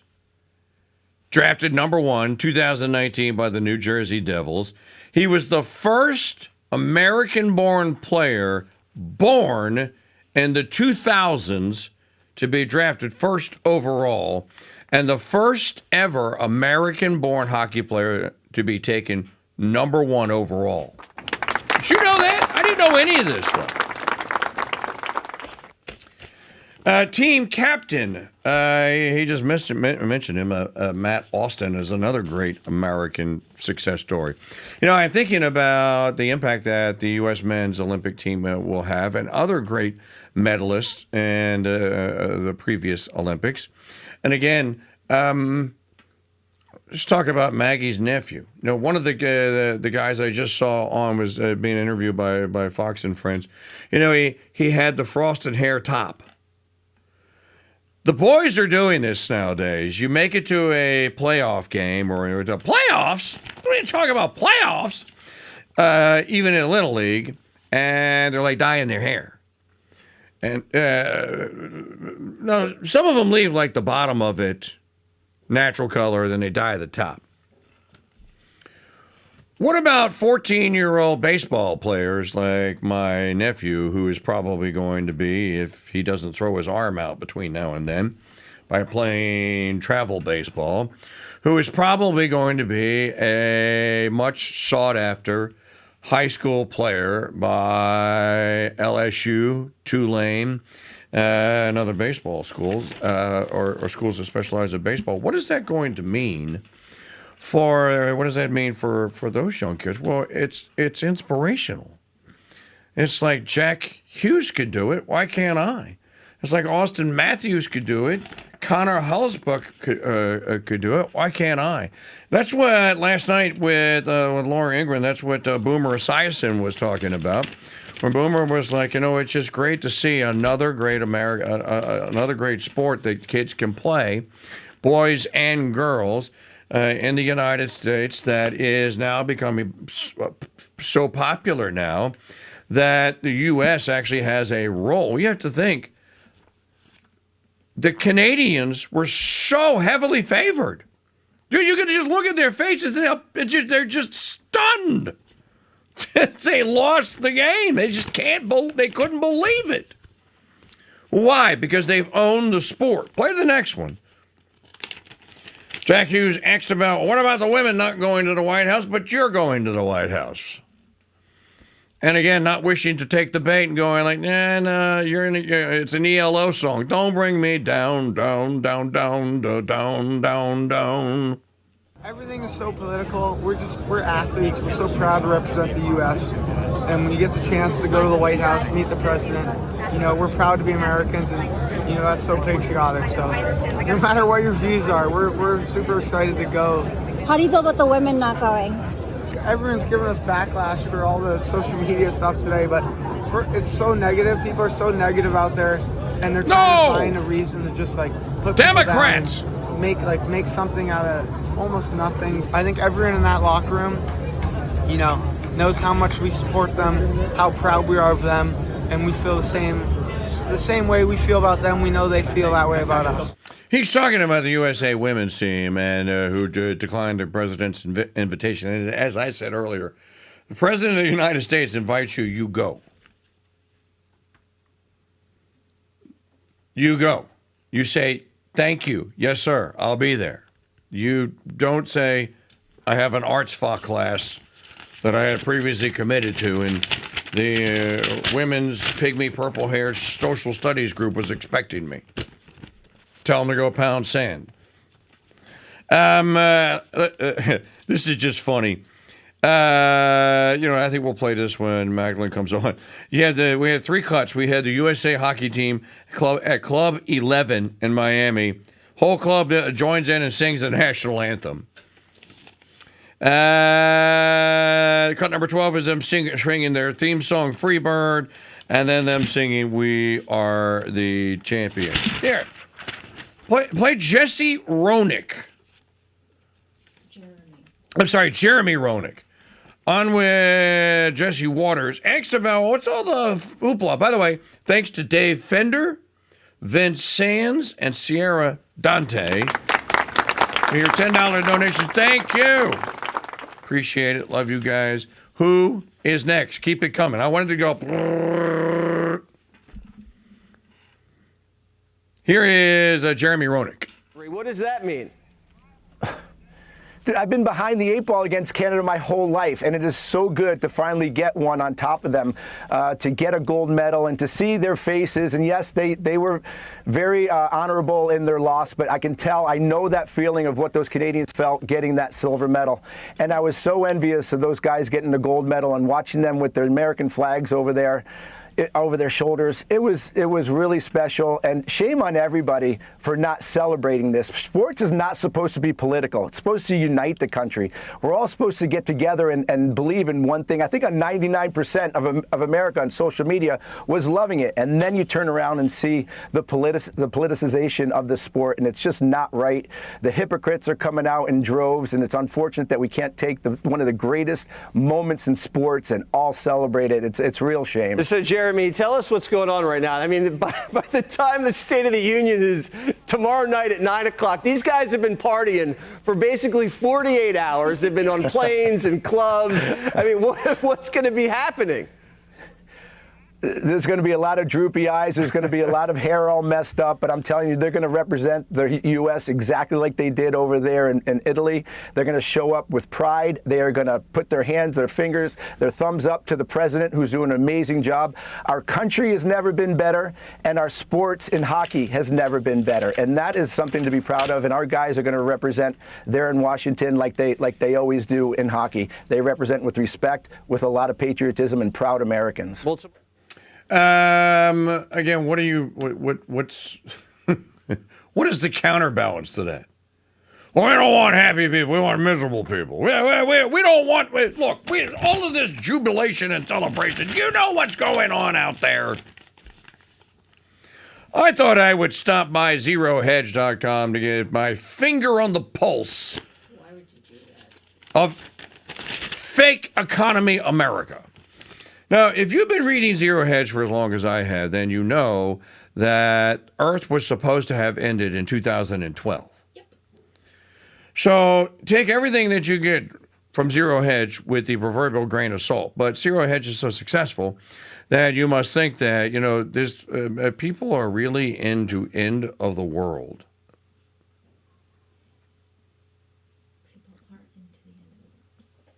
Why would people be into the end of the world?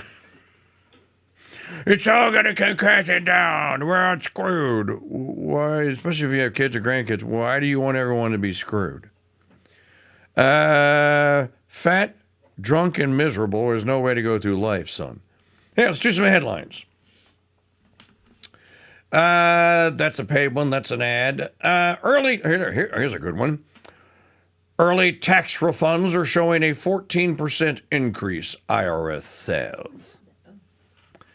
So, you're getting income tax refund checks back because you paid too much. You shouldn't have paid any. And now they're sending it back to you. And the kids are now going to their Intuit tax store places where they're so happy to go and stuff. Like, oh, I'm so happy. Look, it's the Intuit tax store. As I have been saying since January, no one smiles when you file your taxes. It's basically you submitting and going like, okay, American government, you want to know my life, my story of my life, all the intimate details for the past year? Here. And then you hand them your 1040. But refunds are up. Hey, I got an idea. If you're getting a refund, I know where you could spend it. CrusadeChannel.com/donate. Okay. Next. Underestimate the economy at your own peril. We are still relatively early days in a broad positive revision cycle. Someone, this one might be interesting. I don't know, let me click on this one. Oh, it's a member-only piece. It's clickbait. So you got to be careful now these days when you're surfing around Zero Hedge because if it has premium. I didn't even see premium, but now I see the yellow premium dot. Stocks with high potential. And how one marketing company is set to disrupt an entire industry and reward bold investors. That's an ad. AMD shares soar after a Meta chip deal worth more than, how much is that? $100 billion. Here's a good one. Oh, I love this one. Lamborghini EV Lanzador bites the dust as electrified supercar demand hits close to zero.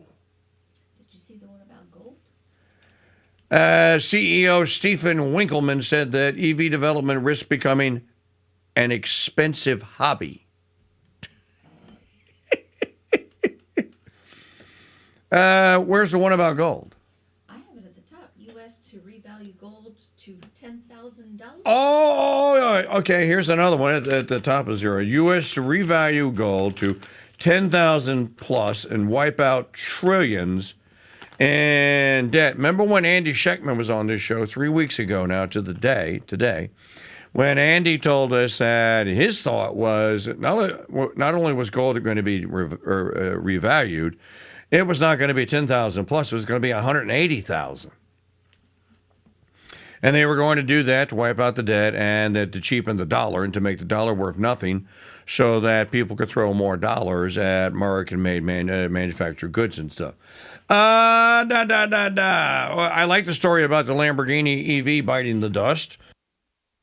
This was all so stupid and all so predictable. Can you just, those of you that have economic brains and think with them, just think about it. Consider this for just a moment. How many tens of billions of dollars were forcibly applied to the research needed to make an electric vehicle? How much of that could have been spent in figuring out, well, we're bringing iron ore and steel manufacturing back to the U.S. Can we make steel quarter panels again? Here's a novel one. Can the American car industry figure out how to make a car that has an actual steel bumper on it? So that when some idiot hits me at 20 miles an hour at a red light, their car gets totaled, but nothing happens to mine. You know, I'll never forget this. I was in, I'm trying to remember what year it was. I was in an old school Chevrolet Silverado pickup truck, my Uncle Terry's. And it had one of those beautiful, big, 12-inch wide bumpers. So the tailgate is here, and the bumper comes out this far. And it's got diamond plate on top of it, and it's about this tall, and it's about that thick, and it's heavy iron ore gauge steel. And then, you know, it's got the little dip in the place right there, and the bumper was so strong that you didn't need a trailer hitch. You just put the trailer ball into the bumper. It had a hole in the bumper. I remember I was sitting at a light, and I don't remember what kind of car it was, but it was one of the newer ones, and that Silverado was probably a 78, and it was a column shift. And I was sitting at a light, minding my own business, and some broad comes out of nowhere. I didn't see her coming. And then her little car just whacks the snot out of me. He pushes me forward 20 feet. But she hit that bumper. You know how much damage was done to the Silverado? Zero. None. Point. You couldn't even tell. Zero. You know what was done to her? Little rice burner? That... What was left of the front end was on the ground, crushed. That's just an example. So how much money was spent and invested and misdirected into the development of electric cars and EVs and hybrids? This is so stupid. Again, plain storefront, white sign, black letter, cars. Not like the movie Cars. Cars. And then inside, I want a 2-door coupe bench seat that slides forward, no AC, no power steering, no power windows, no anti-lock disc brake crap garbage. I just want a car. And yeah, I want a 4 on the floor. How much? Somebody goes, I can make that for you for $15,000. Now imagine that. Whereas the newfangled car with all the bells and whistles and gadgets and all the other sort of crap on it, what, 45, 50, 60 grand these days? Come on, man. Continuing on. There's another one I want to throw. Here it is. 80% of the world's population will use social media by 2023. Why? I thought the number was going down. They say it's going up. Let's see, this is launched in 2004 as an experiment at Harvard, Facebook, blah, blah, blah, blah, blah. Just over 20 years after Pride Book first took the internet by storm, social media use is almost universal. As Valentine Farrow shows in the infographic, over 5 billion people worldwide were estimated to use social media. 82.6% by 2029, supposedly, if the current trend continues. I don't believe that current trend is going to continue. You should start a poll in the chat room. Do you believe that social media use is going to continue? Let's do some digital media files. So those are your headlines. Play number 1. Here is Trump yesterday at an Angel Families event. You can't watch one of these Angel Families events and not hear the story of how these people lost their children or their husbands or wives or aunties or whoever, and just not have this boiling rage over illegal alien criminal trespassers. And I think that that's the point. So here's I don't think that we actually got this when we joined when it was about 10 minutes in. You're going to have to hit it now. We gathered here today for a truly solemn occasion. Throughout this hall, I am joined by heartbroken Americans who have lost parents, siblings, children, grandchildren, and treasured loved ones to the scourge of illegal immigration led in by the past administration. Millions and millions of people from jails, millions and millions of people from countries that we don't want to know about. Drug dealers, murderers, 11,888 murderers were allowed into our country. That's a crime right there. By the Biden administration. These are the angel families that we love, that for decades our government betrayed, and our media... Yeah, we're going to run out of time. So at top of next hour, I want to play this Tulsi Gabbard clip about what was released yesterday about the Russia hoax and much more. Donate during the break, folks, please. And now it's time for the latest news of our fearless, senile communist leader, a.k.a. Enema Mouth Puppet Man, Joe Biden. Hi, folks, it's Mike Church, founder of Founding Father Films, asking you to learn the true stories of America's founding by purchasing my movie, The Road to Independence, the movie. The Road to Independence tells the exciting story of the Founding Fathers' struggle to declare independence. Timeline, 7 June 1776. Independence Hall, Philadelphia, Pennsylvania. It is a beautiful, sunny Friday morning, and the Continental Congress is in session. The tensions between the colonies and the king have intensified. On May 9... This animated movie comes complete with collector's booklets, DTS surround sound, and are packed with hours of bonus features.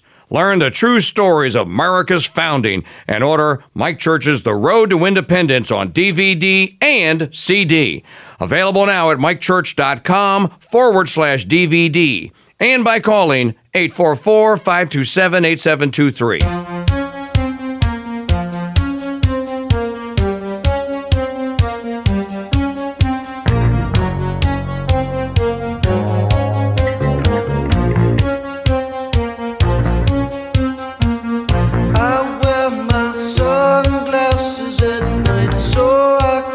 So I can watch you weave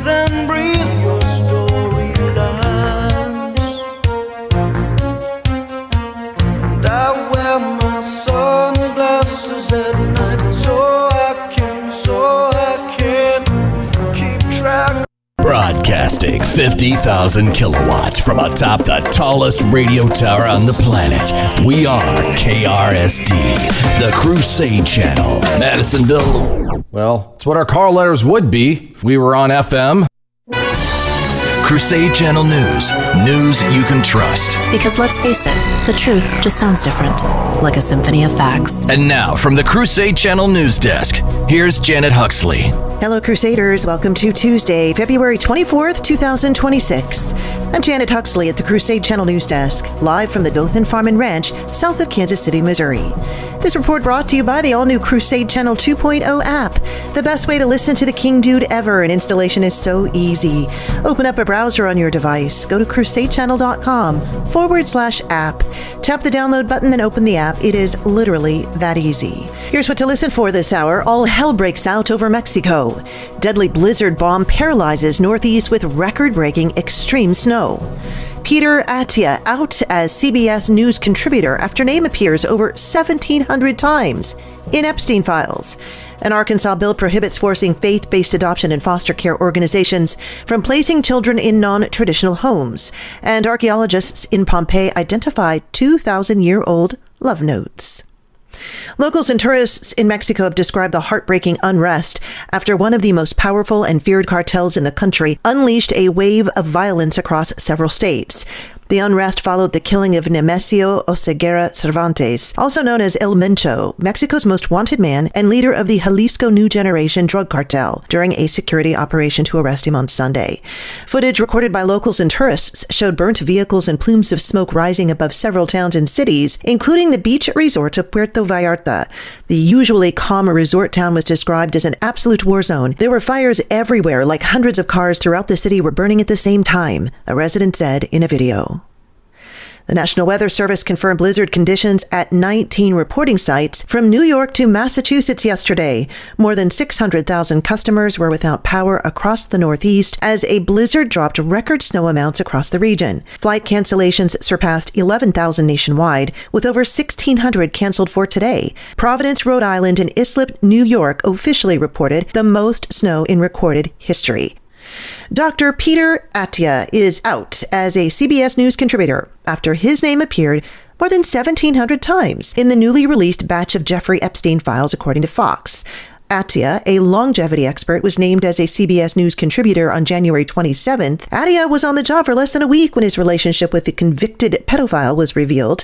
Attia and Epstein exchanged several depraved emails, including one in which Attia told Epstein that the biggest problem with becoming friends was that his life was so outrageous, but he couldn't tell a soul about it. Meanwhile, UK police arrested Peter Mandelson, ex-ambassador to U.S., amid Epstein accusations yesterday as well.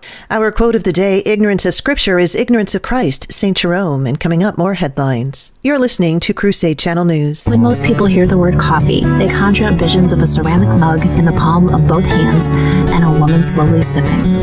This isn't a Folgers commercial.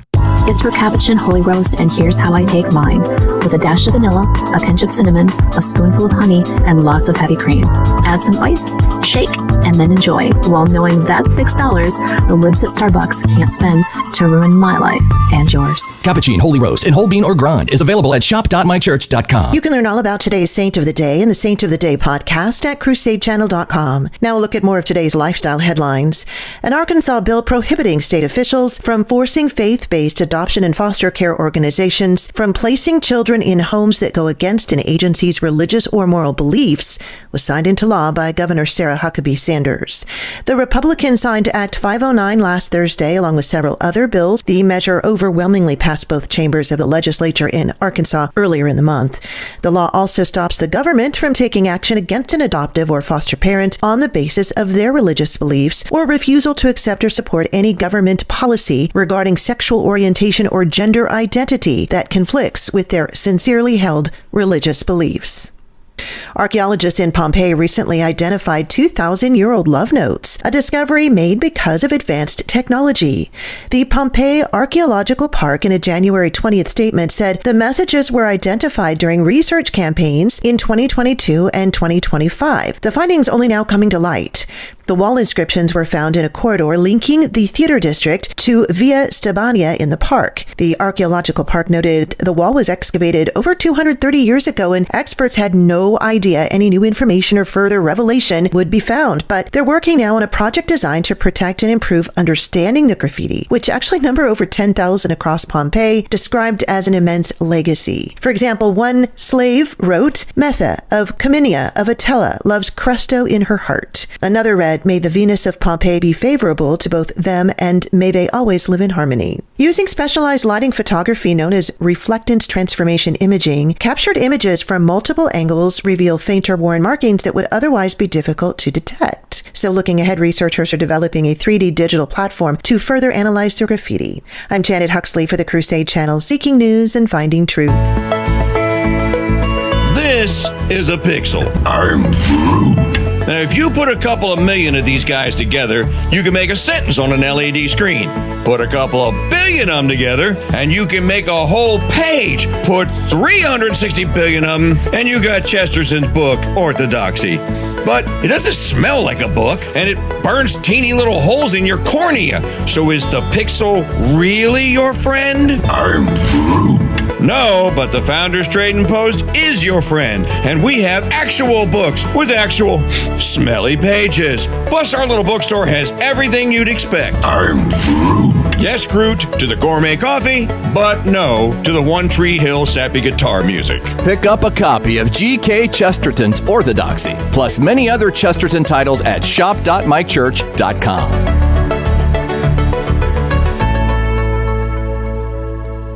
Hi, folks, it's Mike Church, founder of Founding Father Films, asking you to learn the true stories of America's founding by purchasing my movie, The Road to Independence, the movie. The Road to Independence tells the exciting story of the Founding Fathers' struggle to declare independence. Gentlemen, the Committee of the Whole has voted to hear Mr. Dickinson's proposal on... Mr. President, enough of the talk of petitions. Mr. Adams, you will respect my rules, sir, and stand... This animated movie comes complete with collector's booklets, DTS surround sound, and are packed with hours of bonus features. Learn the true stories of America's founding and order Mike Church's The Road to Independence on DVD and CD.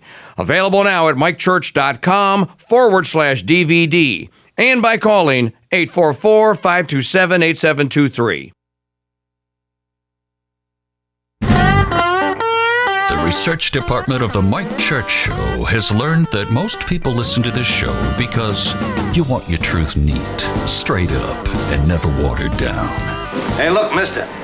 We save hard drinks in here for men who want to get drunk fast, and we don't need any characters around to give the joint atmosphere. Is that clear? And the best part about taking in 100 proof truth is you can drive at the same time.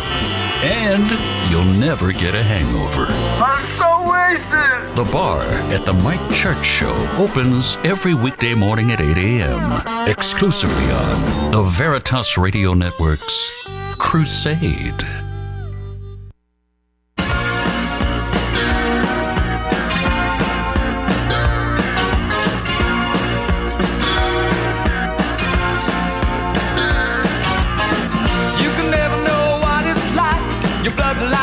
Freezes just like ice, and there's a cold and lonely light that shines from you. You wind up like the wreck you hide behind that mask you use. And did you think this fool could never win? Well, look at me, I'm coming back again. I got a taste of love in a simple way, and if you need to know while I'm still standing, you just fade away. Don't you know I'm still standing better than I ever did, looking like a true survivor, feeling like a little kid. And I'm still standing after all this time, picking up the There's a decent headline here at thefederalist.com today. Hockey loss should awaken Canada to its long-running anti-America decline. I think that's pretty accurate, don't you? Canadians and their anti-Americanism, as if we don't have enough Americans that are anti-American. We got Canadians in a pile of them. And their anti-America attitudes and what they practice and then what they do from their purchase up there in Canada. Wouldn't it be better if there was like a friendly kind of rivalry? Well, yeah. Well, you guys think that you can do that? Yeah, well, we can do that up here, okay? We'll boot it. We can just do it better, eh? You know, it's the age-old thing that we talk about, competition for good government. If you're going to have government, then it should be good government, and it should lead to human flourishing. If it doesn't produce human flourishing, like in California and Illinois, well, then you should do something about it. And if you can't do something about it, that's what they have revolutions and revolts for. But interestingly enough, when did the Canadians become hostile?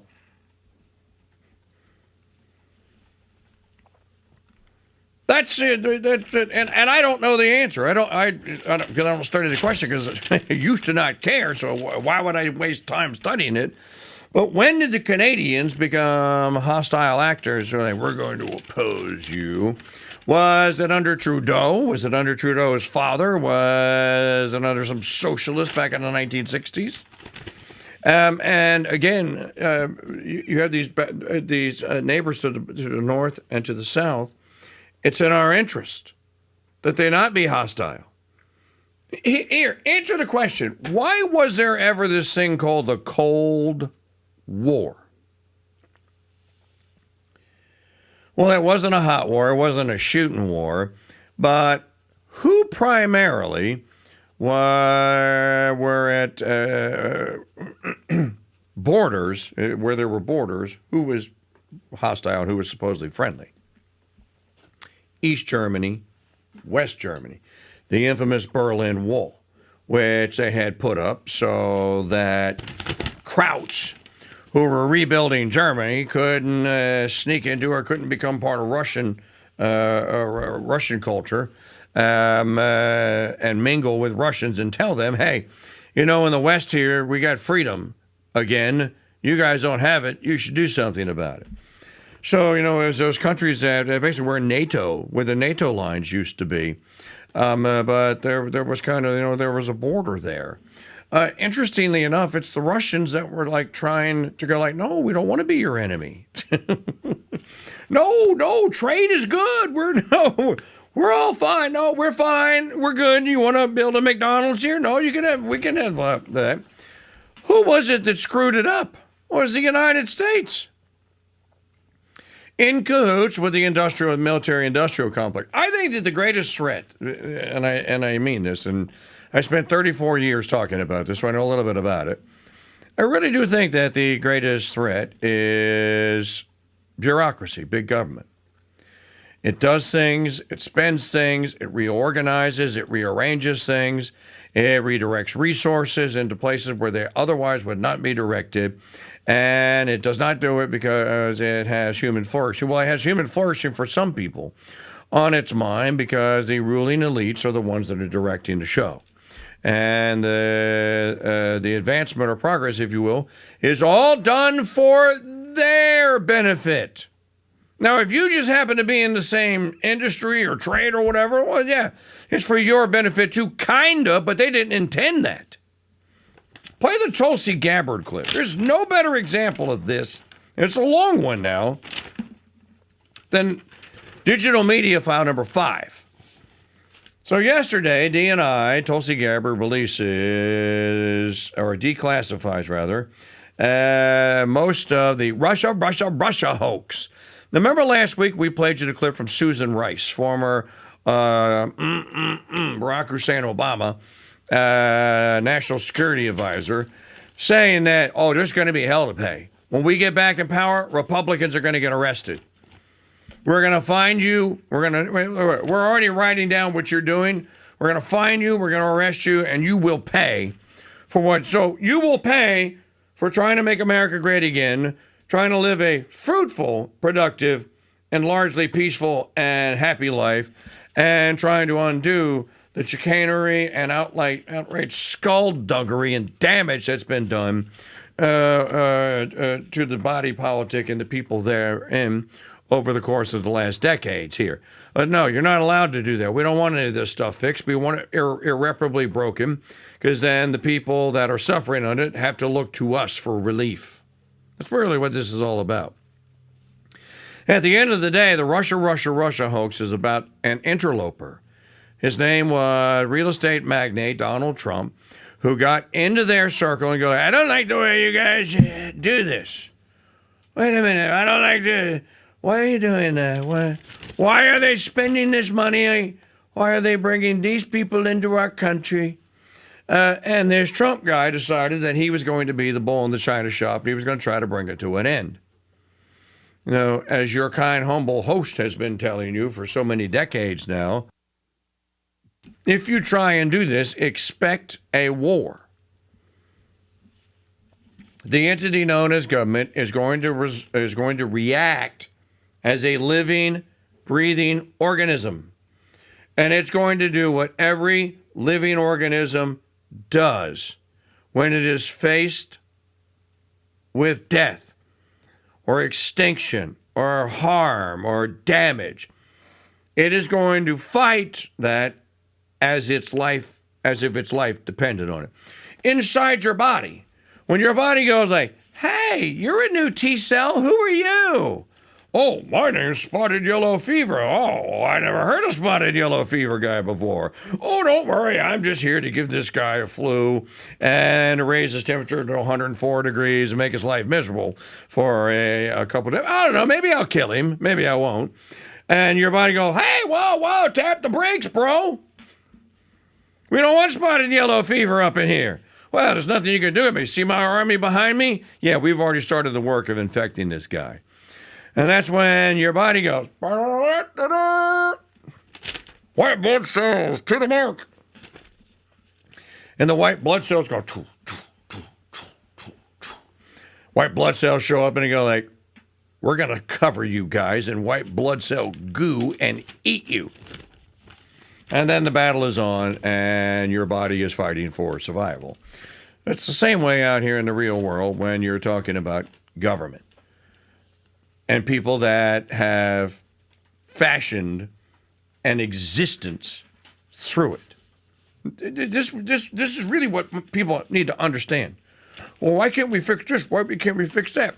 Because Billy Joe Ledbetter down the street has been working at agency, and so has his aunt, his uncle, and his Uncle Bobo and Aunt Petunia for like 4 generations now, and they're entitled to it. And look, no, they don't actually produce anything other than human suffering and misery and regulation, but you can't get rid of them.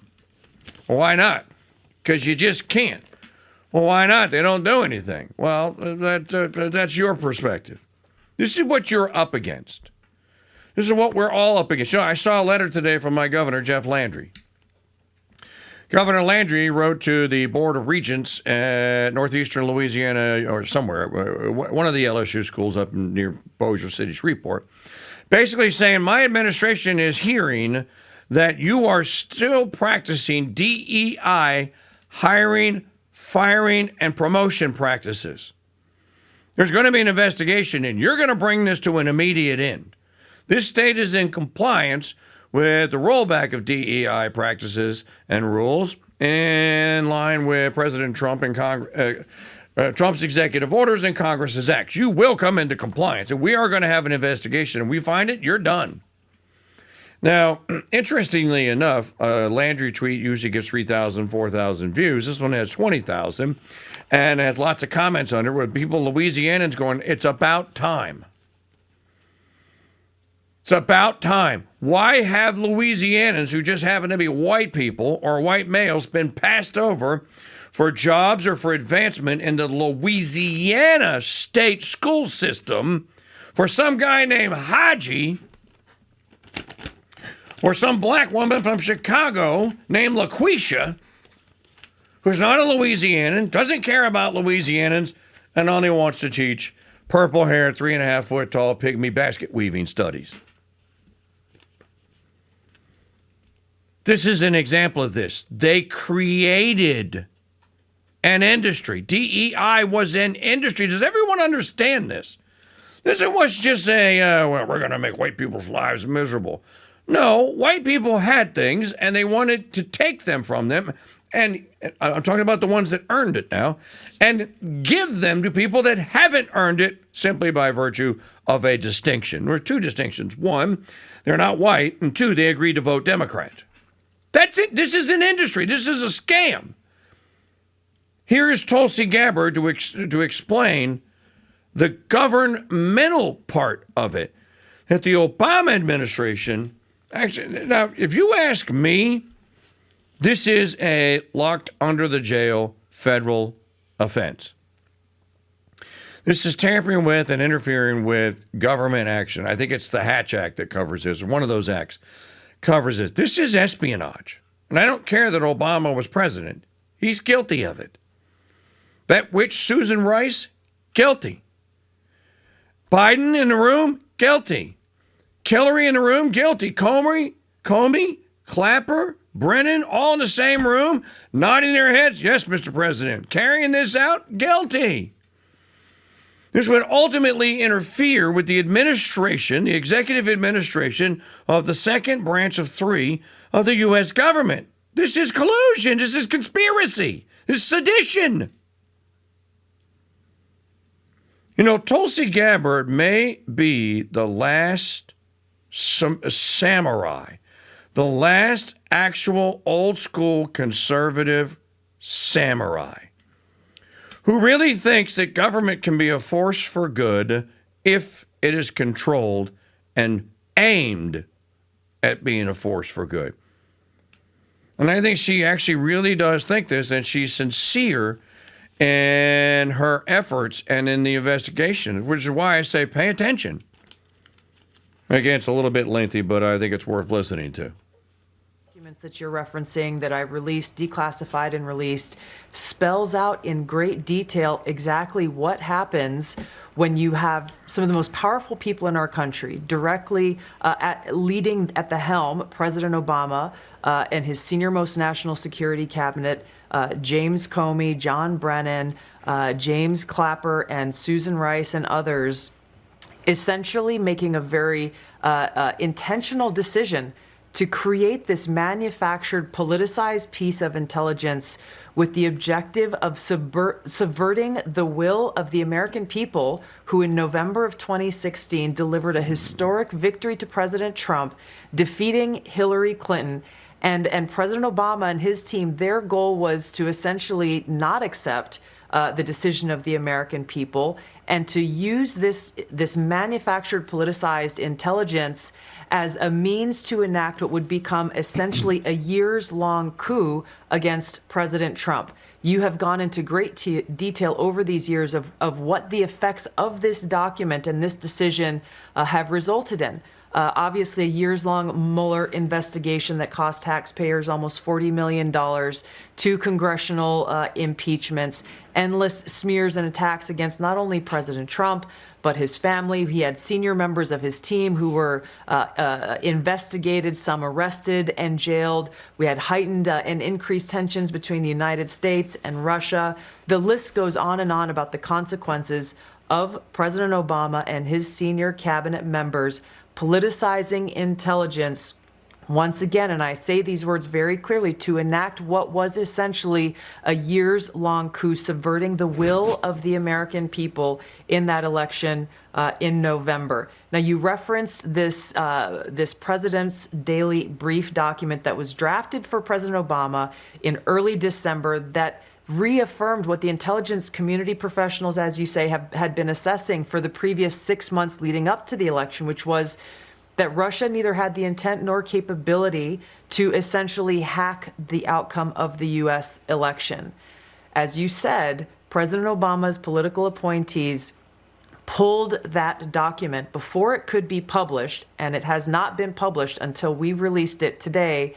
And the very next day after they pulled that document, President Obama called a National Security Council cabinet meeting to discuss how Russia interfered with the election. Again, this is the first week of December. 9th, President right? Trump had already won. Correct. This is the December 9th meeting. That came. That's exactly right. The December 9th meeting, we declassified and released what they call the summary of conclusions from All right, that I want to meeting. pause the tape. Just pause it. Don't go away. Just pause the tape. Mike Church Show here on a Tuesday. I just want to point out to you that in December of 2019, the year of our Lord and Savior, Anno Domini, 2019, I was contacted by and agreed to narrate a 5-part series put together by award-winning French journalist Olivier Bruyère called Ukraine Gate. I didn't know anything about the project. And it was a guy told a guy who told a guy who said, the American radio guy, Mike Church, may be someone who's independent enough and who will do the English translation, because they did it in French. And so Olivier's guy, producer, contacted me, and you all know the story if you're a long-time listener, and I agreed to do the English version translation and read what Olivier was reading, not in English, and do the narrator's voice in episode 4, 3, 4, and 5.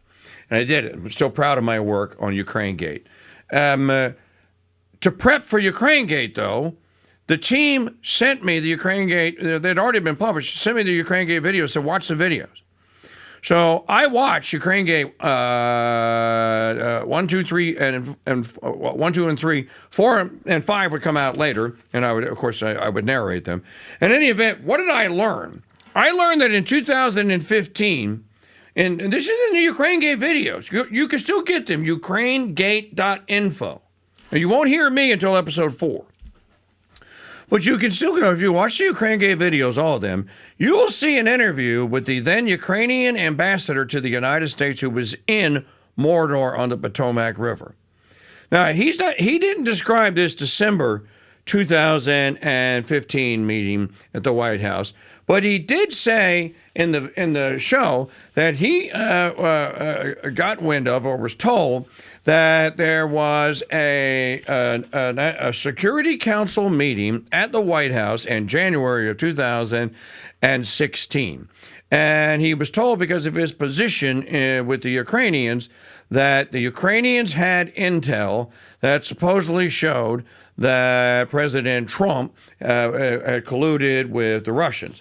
Now, the ambassador told the guy that that's not true. That doesn't exist. I'm not aware if it doesn't exist.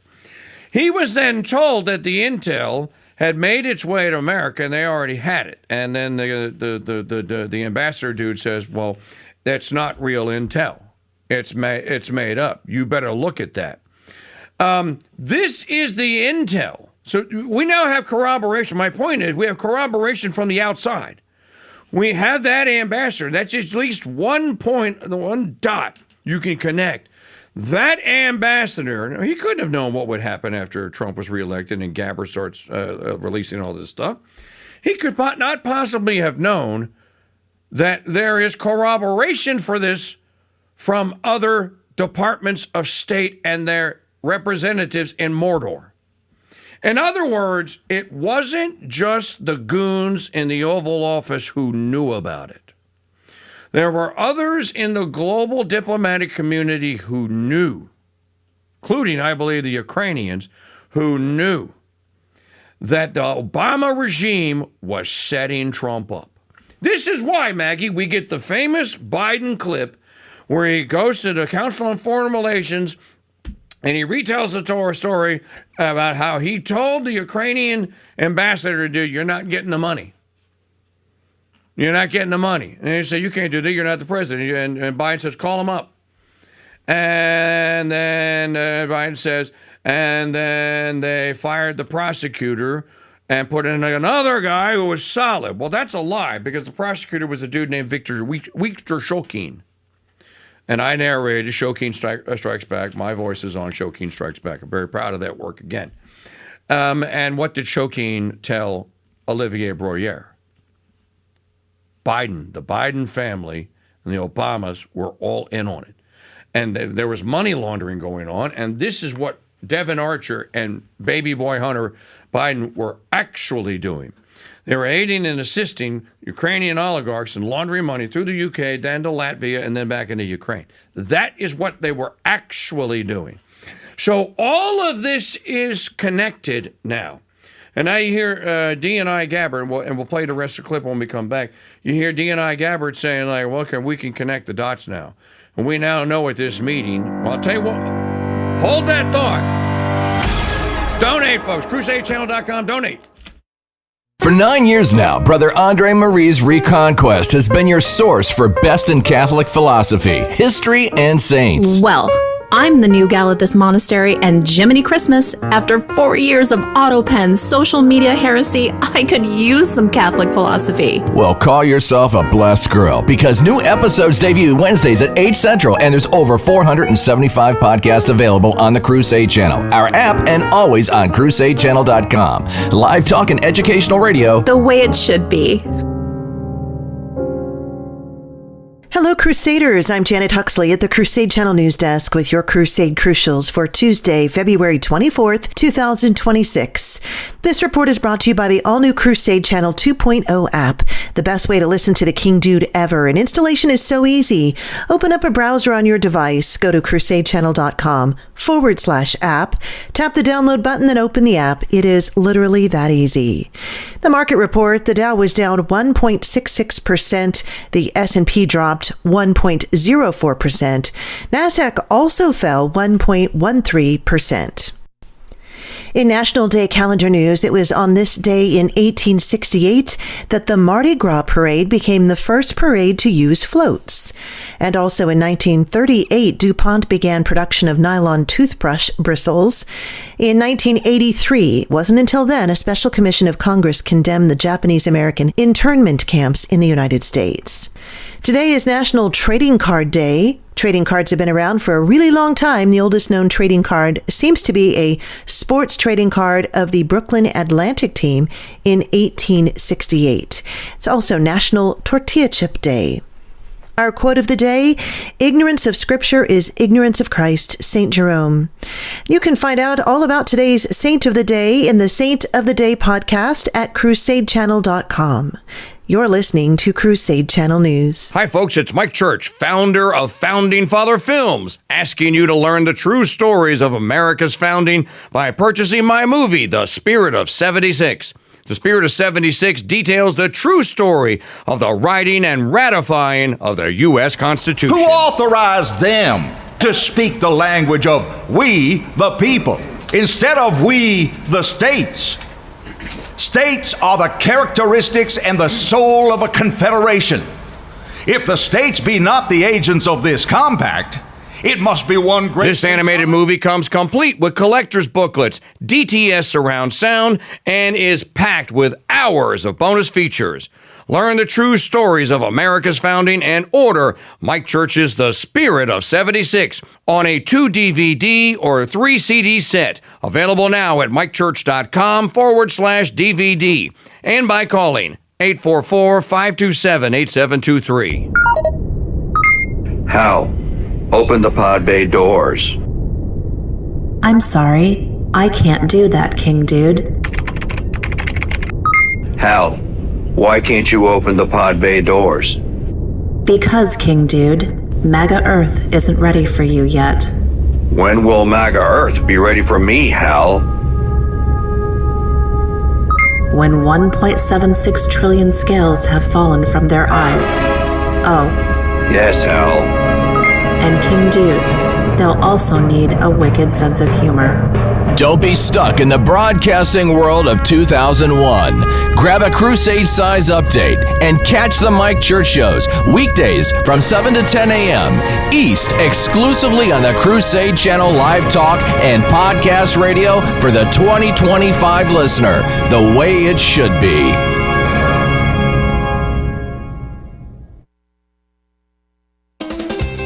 The Crusade Channel knows what the remedy for the fall is. But we also know that we're not the remedy. We just promote and defend it. Oh, really? And because we have no O'Reillys and Lowers leering luridly on our airwaves, you can listen with your fair maidens. Really? Really. The Crusade Channel remedy-sized truth from radio-sized speakers.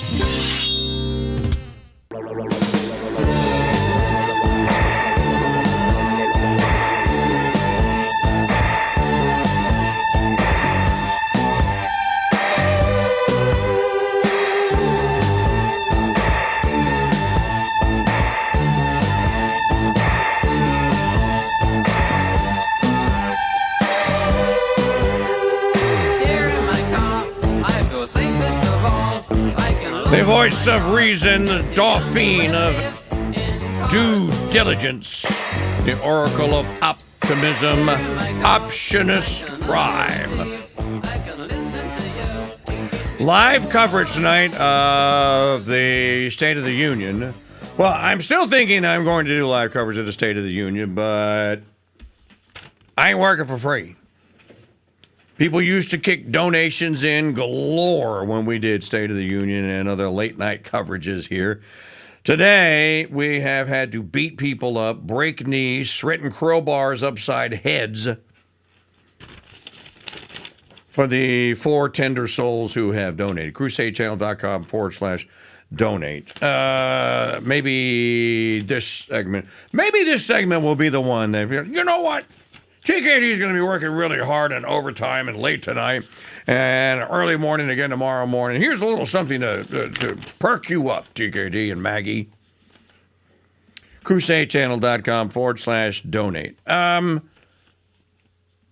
just have to say, this is a terrible look for Savannah Guthrie and her family. So what, you really miss your mom and now you're willing to fork over the $1 million? Now, is it possible that someone in Kash Patel's FBI was telling them, we don't negotiate with terrorists. Don't offer a ransom. Don't offer any money. You just stay quiet here. The FBI will put up $10,000. $10,000? Dude, this is 2025. Thank you. That's like saying, all right, we're going to offer you $150 for the return of Patricia Hearst back in 1973. Play the rest of the D&I Gabber clip. I don't want to get too deep into this. I just wanted to mention, because I keep seeing now Savannah Guthrie's family is serious, and they really want Nancy Guthrie returned. You mean her body? Yeah, because she ain't alive. This woman was ill. If Pablo Escobar and the cartel dudes were holding her hostage, you're not getting her back. You're going to get parts of her back.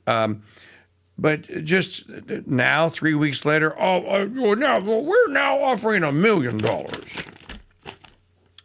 optics is horrible. Why you didn't do that from this? Hey, look, I am not trying to second guess the family in grief and in distress. But if you think that $1 million is going to sway these people, who told you that you should let the FBI offer $10,000? And that you shouldn't have gone what do you want? It should have been you using the platform going what do you want? Tell us what you want. We'll give it to you. Give us mom back. And instead you get this lame-o $10,000 for a week, and then, the FBI is now up to $50,000. Again, that's the equivalent of offering $500 for Patricia Hearst's return in 1973. We'll give you, it's literally $1 million, number 2. And you think about that, and it just doesn't look good. And I'm not the only one that's going to make that case. There are going to be others that are going to make that case, and you go you know what, dude? There are going to be others that are going to be far more, pointed, if you will, than I. Played the rest of the D&I Gabber clip before I rudely interrupted. Called the summary of conclusions from that meeting. Then D&I James Clapper took the lead on what President Obama wanted done, and which was essentially create a document that tells us not if, but how Russia interfered with the election. President Obama delivered the conclusion that he wanted the intelligence community to reach and directed them to find and essentially create and manufacture the intelligence to support the conclusion. Now, wait a minute. President Stop Obama the tape. Wait a minute now. Isn't this what DNI Gabber was yelled at during her confirmation hearing? If the president gives you an all-lawful order, are you going to carry it out? Remember? Isn't this what AG Pam Bondi was yelled at by, you order my number? Mazie Hirohito and the other clowns on the Senate Judiciary Committee. If you get an illicit order, what are you going to do, Madam Attorney General? Isn't this what Kash Patel was yelled at? Isn't what Hexas was yelled at? And basically impugned and maligned and called a traitor? Like, what are you going to do when he sends you an illicit order? Well, why don't we look at what Obama's men did when they were given illicit orders? They obeyed them. They were obedient, good little boot-licking lackeys. And they should pay for that. Roll the tape, please. Wanted to deliver to the American people. Once that document was drafted, the deep state kicked into gear and did what they usually do. They started leaking this classified information out to their friends at the Washington Post and others who are working hand in glove with the deep state to lay the groundwork for the assessment that they eventually released that served as the basis once again for this years-long coup with the goal of trying to subvert the American people's will and usurp President Trump from being able to deliver on the mandate that the American people gave to him when they chose to elect him as president of the United States. Russia, Russia, Russia. The whole thing, as we told you from the beginning, was a hoax. Manufactured out of thin air. One of the things that we can hang our proverbial hats on around here is that we don't fall for many of these pranks. Hardly any of them. As a matter of fact, I struggle to think of one that I have fallen for. And the reason for that is, well, I can give you several reasons for that. But during the Shampeachment 1.0, again, this is even before I met Olivier Bruyere, I was telling you about the call with Zelensky. And I was telling you, okay, who had access to the call? Who would have known? And there was like a list of 4 people. One of them was Alexander Vindman. And so who was it that leaked it to Schiff? Well, I think it's been proven that it was Vindman's secretary dude. And so it was probably Vindman. This is basically sedition at this point.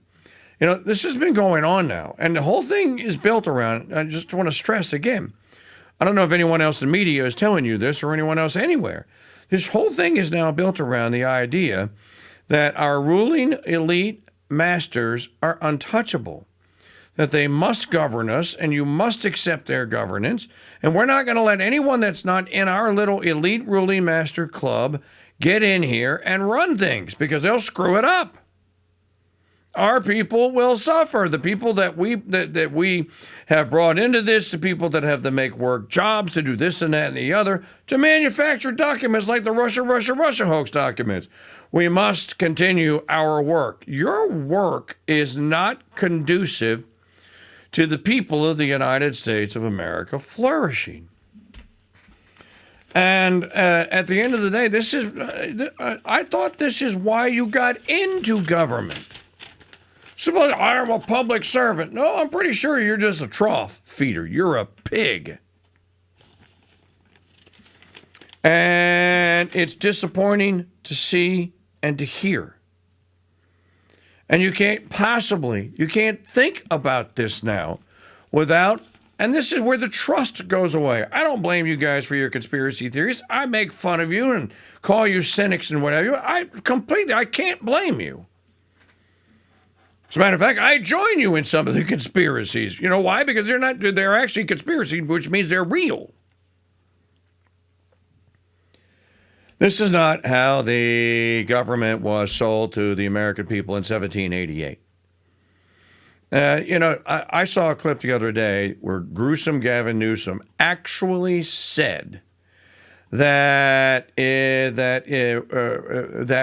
were the American Schursons given the choice of living under a government like the one that is run by the Trump administration or one that is run by Pritzker and Newsom and tampon trader Tim Walz and Fry and the rest of them, there would be no doubt in his mind that voters would choose them. Dude, that's a good one. Dude, did you look in the mirror and practice saying that lie? Well, he did say he had a low IQ. Listen, Trump's going around going, low IQ, gruesome Newsom, who Trump says he's dropped out of the presidential race. I haven't seen it, but Trump keeps saying that he has. I don't know. 844-527-8723. Look, if you turn your thing on tonight and Magdalene and I and Maggie aren't there, it's because we're so heartbroken and disappointed that we couldn't raise $100 stinking in the morning that we just didn't feel like it was. What's the point of showing up tonight? You have to. You agreed. No, I didn't. I most certainly did not. I agreed to go 13 more minutes to 9 a.m. Central Standard Time and give you 3 hours a day. That's what I agreed to. So, crusadechannel.com/donate. That's if you care. And I'm not talking to the people that have already kicked in $500. Talking to people that never contribute anything, but just continue like you're the Energizer Bunny. Shut up and do your role, dude. Really? Help us, brothers. Help us, sisters. Here's the one I wanted to play for Magdalene, because this is one I think is... oh, by the way, Magdalene, you can hear this on hold. Did you see the headline at the Huffington Post 2 days ago? Here was the headline. Headline. This is after the U.S. men's and the U.S. women's and Jessica Liu won Olympic gold medals. Headline. There's a reason you feel yucky watching the Olympics right now. Subheadline. If waving the American flag or chanting USA turns you off right now, you're not alone. Oh, Paul frickin' Lees! Jack Hughes got teeth knocked out. 3 of them. Left him on the ice, laughed it off, bleeding, smiled and went, that's all you got, bruh? Scores the winning goal. Yeah, we chanted USA. Here's what I wanted to play. Play digital media file number 11. This is what it means to win when a bunch of good-looking, hard-working, honest, young American men in the sport of hockey and then professional hockey do something incredibly amazing, just incredible. Beat the Canadians, who are like 8-1 favorites to win the gold medal, and then go back to Miami, Florida, where none of them are from. These kids all live somewhere else.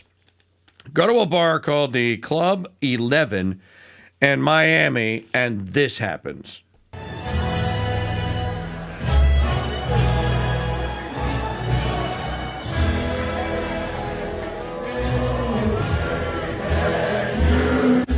I mean, this is out of It's a Wonderful Life.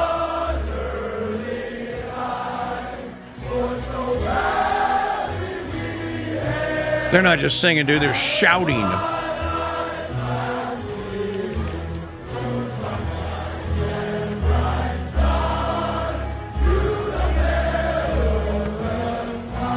It makes me want to stand up and put my hand over my heart.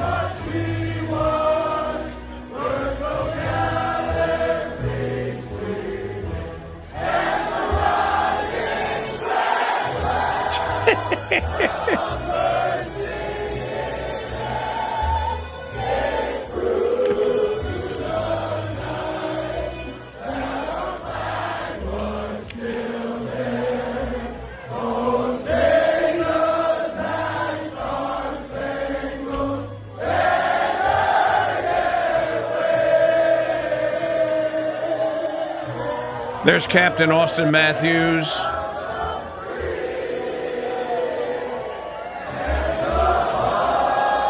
They got their gold medals on. You get the fireworks at the end. Oh, my. Magdalene, there hasn't been a scene like that since It's a Wonderful Life and the last scene where they all sing Auld Lang Syne together, and then you get the Zuzu line, every time a bell rings, a teacher gets, every time a bell rings, an angel gets its wings. There hasn't been a line or a song sung like that Americans can proudly look at and put a smile on your face. And yet there is the leftards. You have the Huffington Post with their headline. You have Black Lex Luthor, whatever the hell her name is, Presley, in a press conference yesterday and yelling and screaming at the top of her lungs about what a traitor Trump is. This is why he's hosting the angel families. And then you have Jessica Tarlock on, really? Kash Patel drinking a beer with the U.S. hockey dog. Come on. This is just out of control. These people aren't serious. No, we are the serious ones. And we're seriously Americans. What's wrong with you? We know on TikTok we got some comments in our stories that said Mike Church is obsessed with the men's hockey team and that people are here for it. So you being obsessed with the men's Olympic hockey team is becoming like a fashionable thing on our TikTok channel, just so everybody knows. And I think it's a great thing because it shows that we can have pride. We don't have to be miserable about everything, and that's my takeaway from it. Well, I'm so obsessed. Tell that person I'm so obsessed that I've actually learned the biographies of the players now. And learned that Jack Hughes was the first American-born, did you know this? First American-born NHL #1 draft pick overall. First American kid that was ever drafted #1 overall in the NHL draft of 2019 was Jack Hughes. Well, I am sure that the Crusaders are happy about that because your video discussing the win, people on TikTok and Facebook were like, this is so great. We love seeing Mike hyped up. So I think that the more we can cover this, this is like when we sometimes win with women's gymnastics for me. And we are not defeated by Russia like we were in Japan. And I think that it's still so hard to talk about. And I think that one of the great things that is a byproduct of Trump being back in office is that you don't have to hate yourself as an American in the global world. When Biden was president, there was kind of this feeling that we should all hate ourselves because like 200 years ago there was slavery. And it just doesn't make any sense in the long term. And what it causes is a lack of morale. Trump was calling those guys. He was hyping them up. Kash Patel was in the locker room. There was a feeling of my country wants me to win. I don't think under Biden, people felt like he wanted us to win. Well, because he didn't. It's obvious. The hens, the evil witch hens that were actually running the White House, Harris and her gang, a coven of witches, they didn't want anybody to win unless you were spirit cooking. Like Maggie was saying, the only thing the leftists can seem to cheer on is, oh, yay, we won a court victory. We kill more babies. Yay, kill babies. We're happy. Yeah. And it's a sick and twisted world because the few American athletes who said stupid nonsense, they didn't do so well. They didn't dominate. And I do think there's a correlation between trashing your country and winning for your country.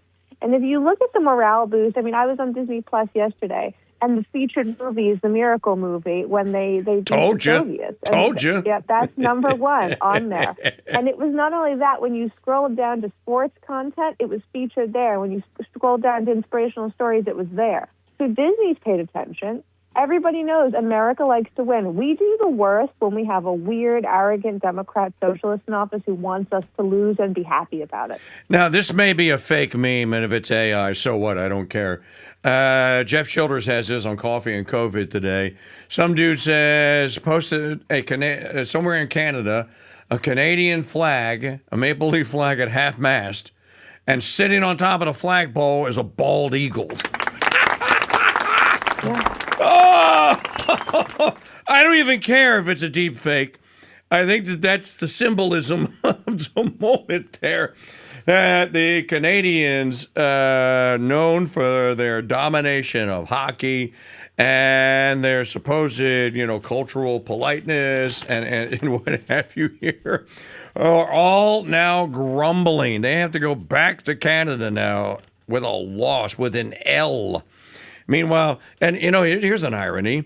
Connor Hellebuyck is the goaltender for the Winnipeg team.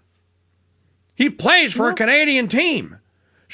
So I wonder how that's going to go over in Winnipeg. But you're right about the Olympic the Olympic moments. Look, there was another moment. I said, Jessica, Alyssa, when Alyssa Liu won the gold medal, when she won the gold medal, when she got it, she skated the victory lap with a flag around her shoulder. Yeah. How sad is it that that's impressive to us? Like, I'm thrilled about that.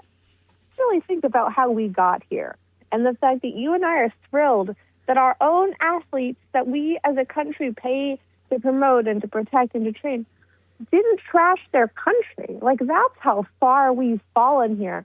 And I think that for us going forward, you just can't vote for people who hate you. Like, when we vote for people who hate us as a country, I think that we're showing our own self-loathing, and we're trying to endlessly apologize for the sins of the past that no one alive today has participated in, and most people's bloodlines weren't even here to participate in. Right. So when Donald Trump takes office, he brings happiness and morale, and this is the Trump effect. People talk about the Trump effect.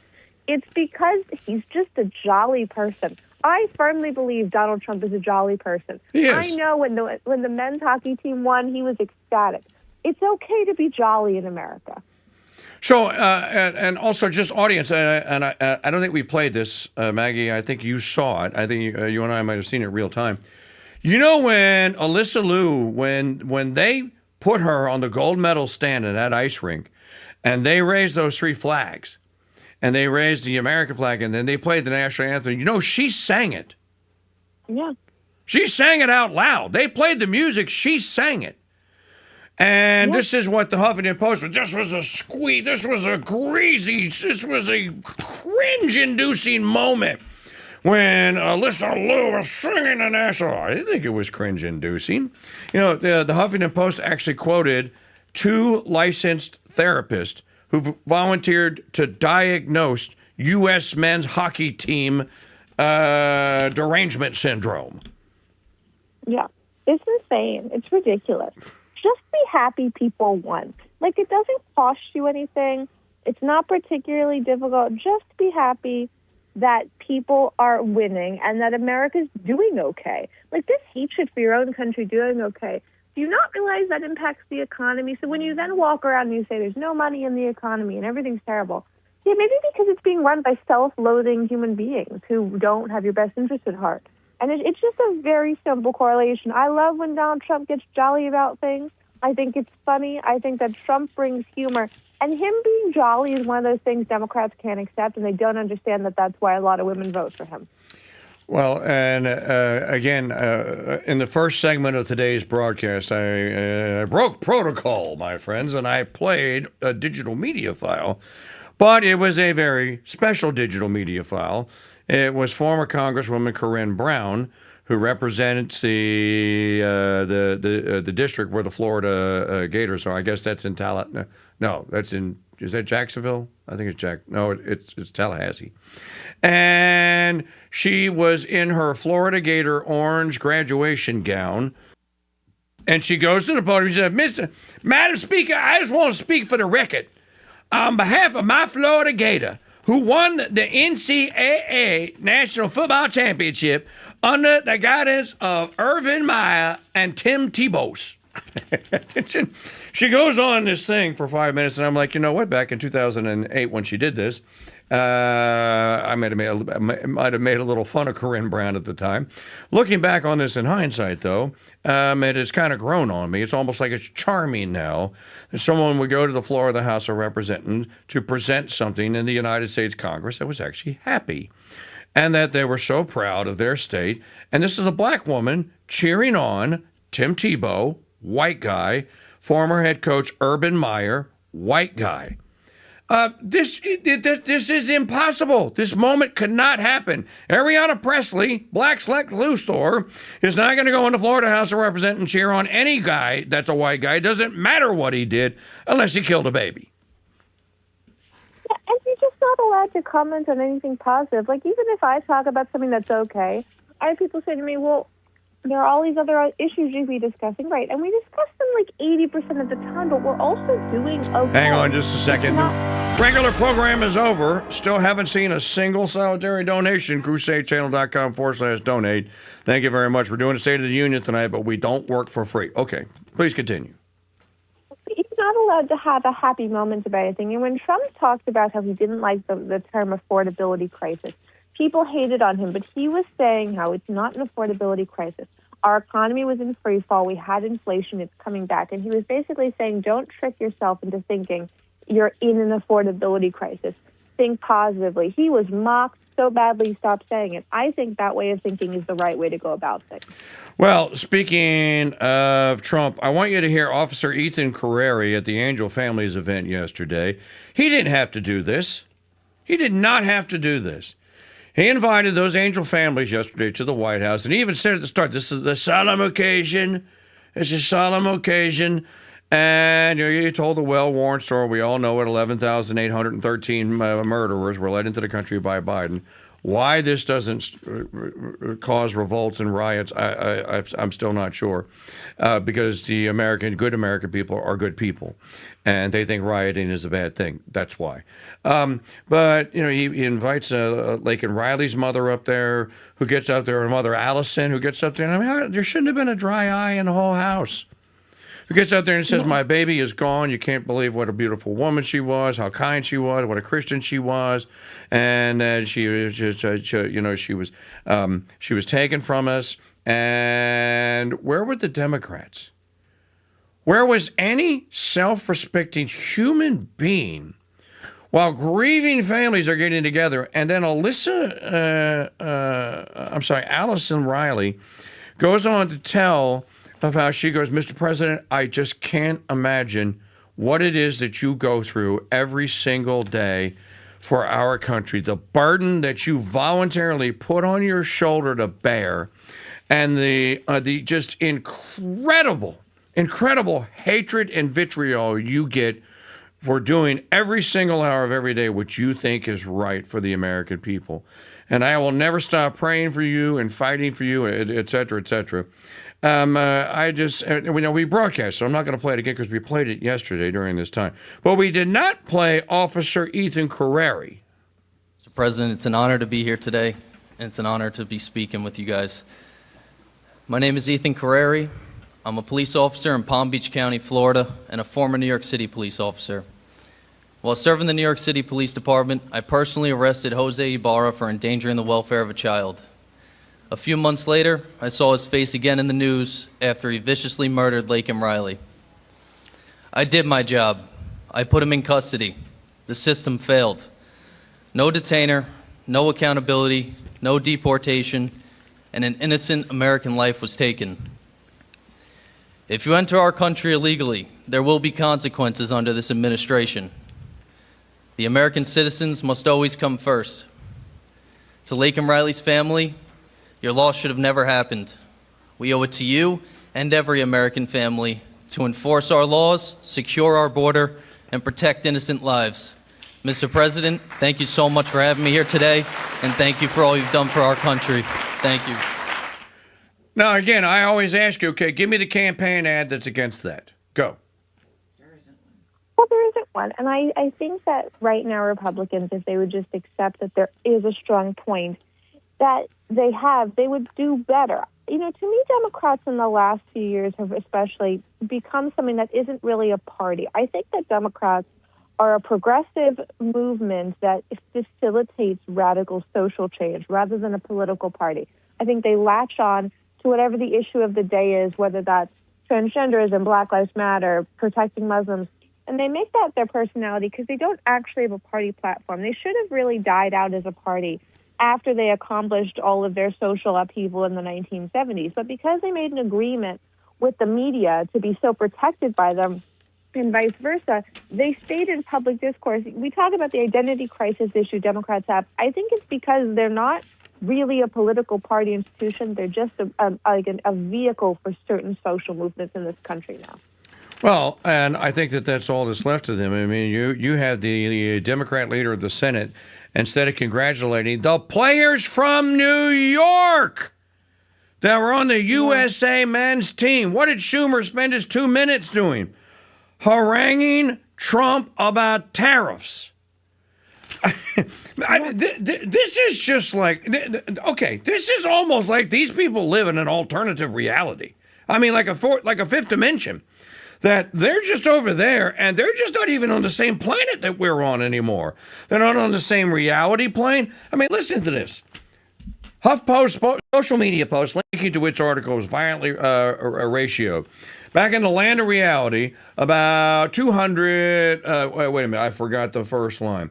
Okay, here it is. If waving the American flag or chanting USA makes us feel grossed out or ashamed, we can cheer for individual athletes.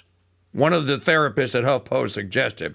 This so-called condition, according to the Huffington Post, is a kind of cognitive dissonance, which is a legitimate psychological concept that has now been officially stretched to cover rooting for the United States at the Olympics. HuffPost social media post linking to its article was violently ratioed. Back in the land of reality, about 200 million Americans were chanting USA, USA without feeling yucky, crying at hockey highlights, and instead were swapping bald eagle memes like I did. Representative Randy Fine, Florida, replied directly to HuffPost, suggesting a succinct policy response. Get the hell out of my country. Senator Mark Wayne Mullen, Republican Oklahoma, added, if you can't be excited about winning gold at the Olympics, including in overtime versus Canada, you don't have a post. The social media ratio was fittingly less of a fact check and more of a national intervention. No therapist needed. And again, I am heartened to hear, I didn't, maybe I did do it, but I didn't make that video so that people would go like, good to see the KingDude excited. I made it because I had, you can ask that woman sitting across from me right now, I had heartfelt, genuine emotions. Yeah, I balled up, I cried. When they brought the Johnny Gaudreau jersey out, who in America didn't cry? What the hell is wrong with you? That boy was killed on a bicycle by a drunk driver. And they brought his jersey out with his kid with it. How could you not cry? I ask. Anyone that didn't. Here, you don't want to be friends with anyone that couldn't blubber a tear out over that moment. This is just a moment that just, I do not believe in coincidences. And I think that this happened, all things happen for a reason. I think that we should accept the good. And then, tonight, after the State of the Union, after the men go back to the NHL, and after we bask in the glory of beating the Canadians, yeah, we'll go back to being cynical bastards and talking about everything that's wrong. But yesterday and today and tonight, I want to hear about what's going right in my country and feel good about it. And then you can tell me what's wrong and we'll get about the business. Because we Americans, Magdalene, at the end of the day, we can fix it. If anyone on earth can fix it, it's us. And get about the business of fixing it. What's wrong with that? Well, nothing. And I would like to remind all the naysayers of what it was like sitting through the Biden State of the Union addresses. So when you criticize us for being so happy that President Trump is doing it or looking forward to it, really think about when you had to sit there and watch the Biden State of the Union addresses. There was one where I firmly believe that they pumped him full of some, drug that isn't on the market yet just to make him functioning. Then there was one where he just couldn't do it. I think there's a third one that was so weak people didn't even discuss it. But think about that. That's how I categorize them. Not by the content. I watched all of them. We reported on them. But by highly functioning, suspiciously highly functioning, barely competent, and it just faded in the background. So if you're criticizing us, I think Republicans have to remember how bad the last 4 years were and have a tiny bit of gratitude. I know we shouldn't have gratitude to people in politics, but a little bit of gratitude is a good thing. Okay, so tonight we know this is going to happen at the State of the Union. What is your prediction after this happens? I'll do my best. And with us tonight in the gallery are those 18 brave boys from all across America called the USA Men's Hockey Team. Perhaps you heard they went to a little country, called Italy. And they went to a place called Cortina, Milan. And they beat the Canadians. Justin Trudeau, did you see my tweet? They beat the Canadians for the gold medal, warming every American heart and inspiring, I'm sure it's going to inspire an entire generation of American kids to get into the sport of hockey and playing for their country. Gentlemen, boys, stand up and... Yay! What is the left side of the aisle going to do? I think they're going to stay seated. Yes, I do too. I think they're going to be seated and unhappy and all of that. And it's because they cheer a world filled with perversion and depression. And that's just the truth. Like, we can dress it up in terms of socialism and giving of the government, but that's what it is. It's depression, it's perversion, it's sadness. That's what they want. And I think that for us as a country, we have to stop letting them dictate our emotional fortitude as a country. Because when they're in charge of us emotionally, America becomes weird and sad. And we do things like Drag Queen Story Hour. And we do things like importing millions of Muslims because we feel bad about how we behaved towards slaves 200 years ago. So really, in general, when Democrats set the emotional basis for this country, America becomes weird and sad, and I don't like living in it.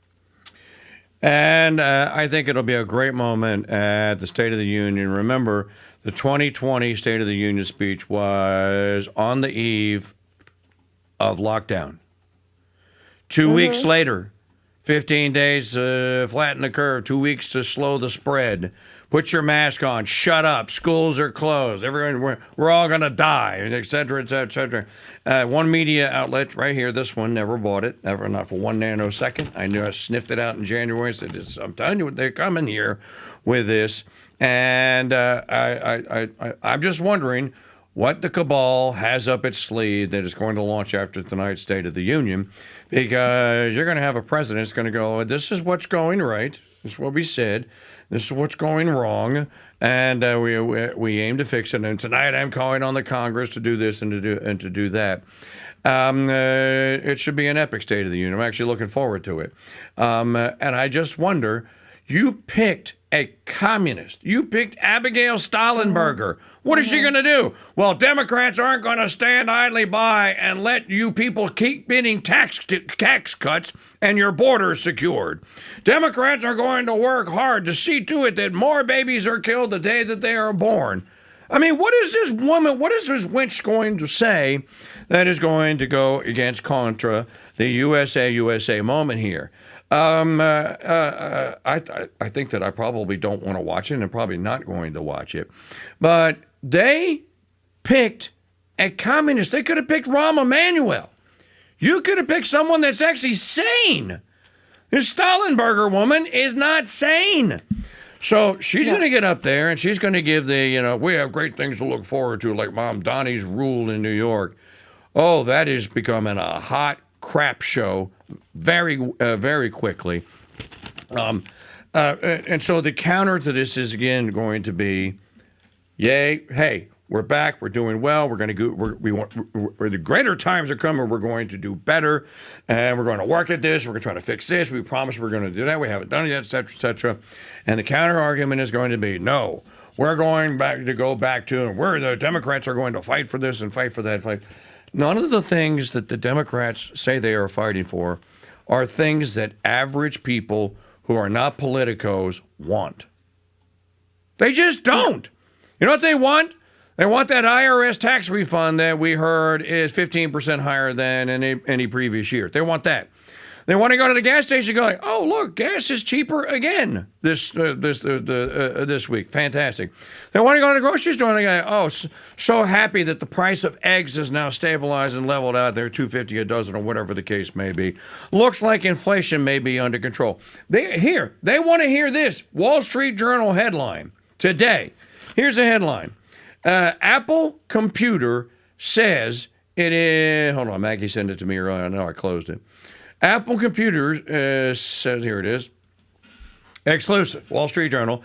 Apple plans to manufacture Mac Mini in Houston.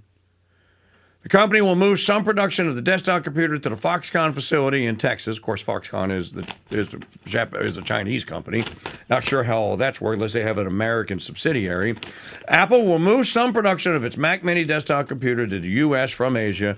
Company told the Wall Street Journal, and its latest initiative to reshore parts of its vast supply chain.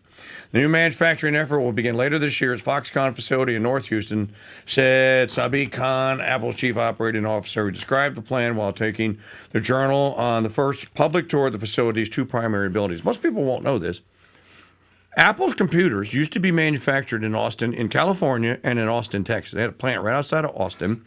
The Motorola company, which famously made those great chips that were the envy of the computing industry in the 1980s and 1990s, the 68020, 68030, and 68040, those were the chips that ran Macs all the way up until the Intel chip when Steve came back and OS 10 came in. All that stuff was made in America. Chips were made in America. All the plastic was injection molded in America. The computers used to say, you buy a new Mac, you open a box, proudly assembled by Apple Computer in California is what it would say on the inside. You get the same thing for any Mac. And now I guess they're bringing the Mac Mini production back to Houston. You need tariffs to continue this to happen. Tariffs are reestablishing that plant. Now look, are there going to be ephemeral price increases? Yes, there are. You're going to pay more for a manufactured in the USA good, which is why they offshored it to begin with. But in exchange for that, after the initial bump, what do you have, Magdalene? You have American citizens employed in good work and good jobs, good benefits, stable jobs and stable benefits. So, is there a little short-term pain? Well, I suppose that there is. Look at what they shipped overseas. You can't just reshore that and not have it. Yeah, it's going to cost a little in the short run. Ultimately, though, when the manufacturing returns, and so does the labor market, this is a rising tide that lifts all boats, and you have to go through it.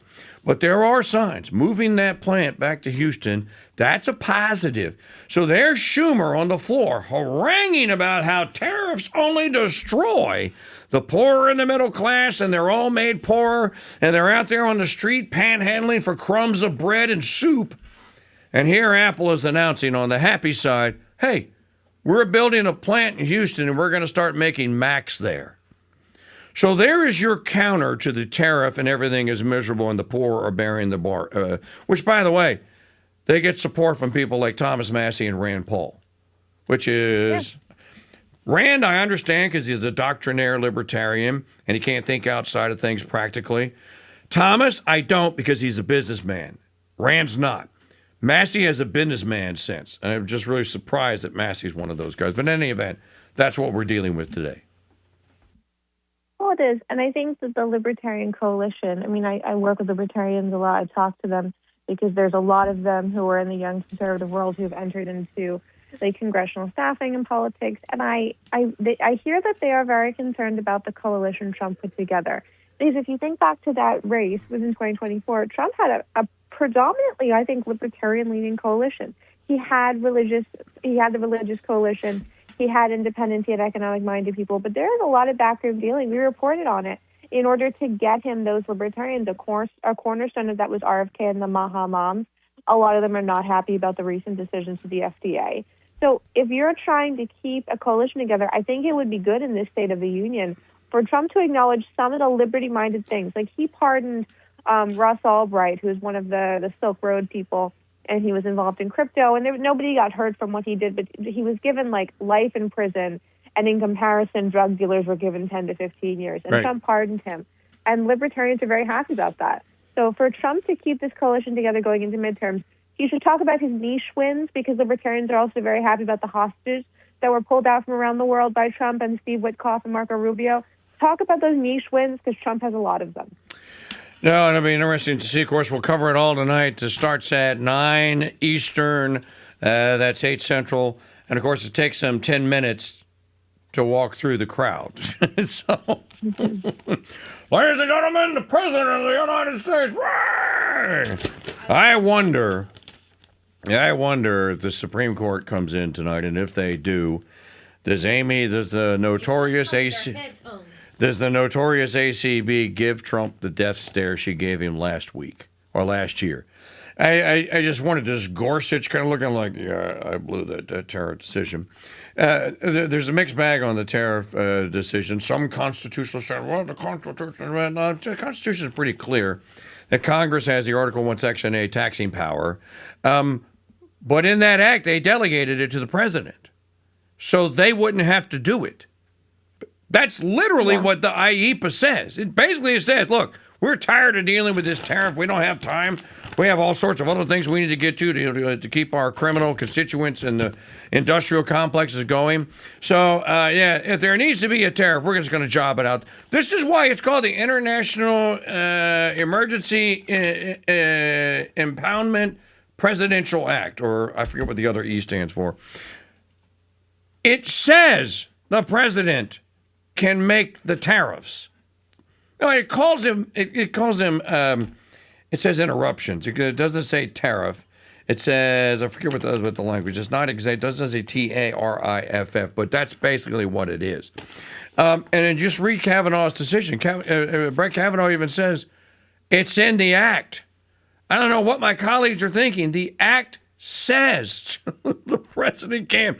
This court has validated the predecessor of this act twice. And now you're saying that, well, and then Kavanaugh and Alito and Thomas go like, we're not even sure what you're saying. You can't cut refund checks. Nobody's getting a refund. What are you talking about?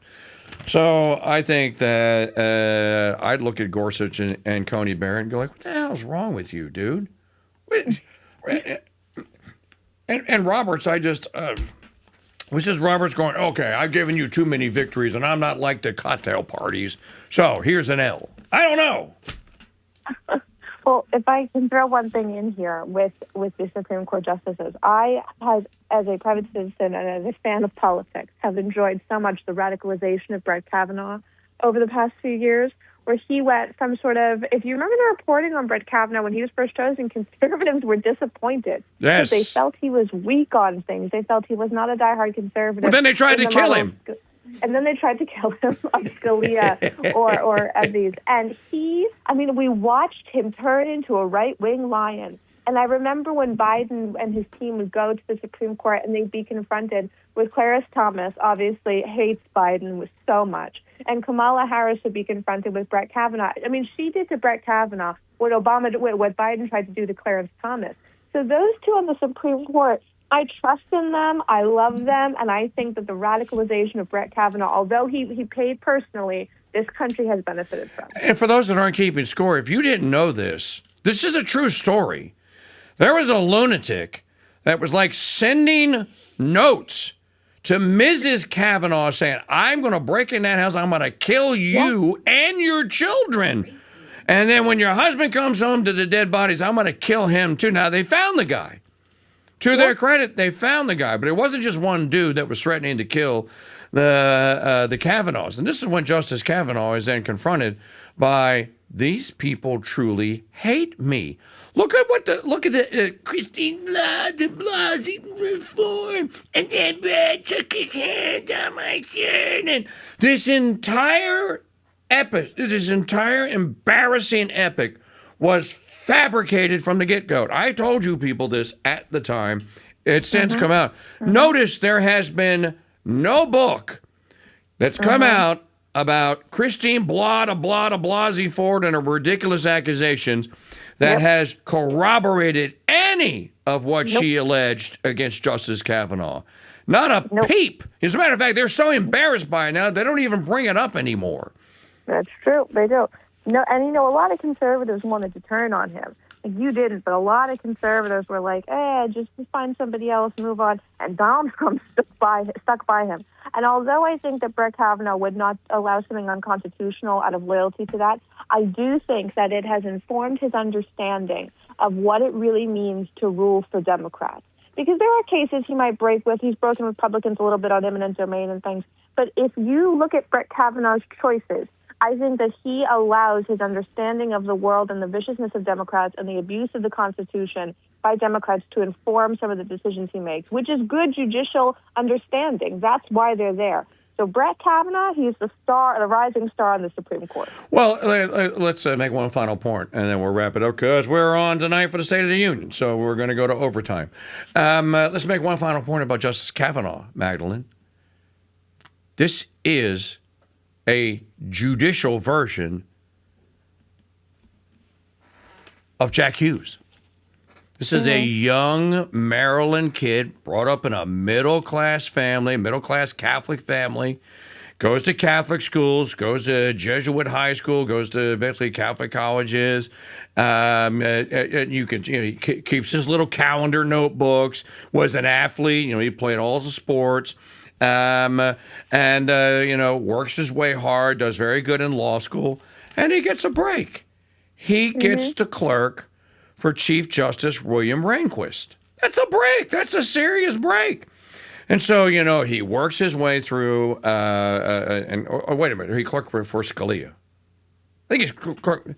Was it Rehnquist or Scalia? I think it may have been Rehnquist. In any event, he works his way through the judicial ranks, and then ultimately he gets appointed as a lower court judge, and then he stays there and he's working his way through the ranks here, all the while just minding his own business here. And then Trump picks him out of.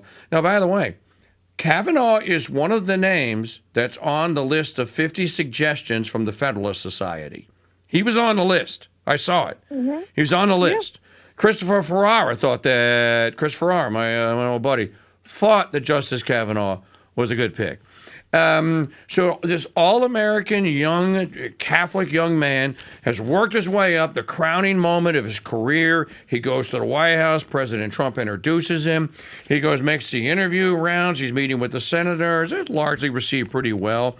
Gets to his first day of confirmation hearings and first week or so. And there's some fireworks and the usual suspects. You order my number, Hirohino and Cackle Heels Up Harris, and the other usual suspects. And it looks like it's going to be an easy confirmation.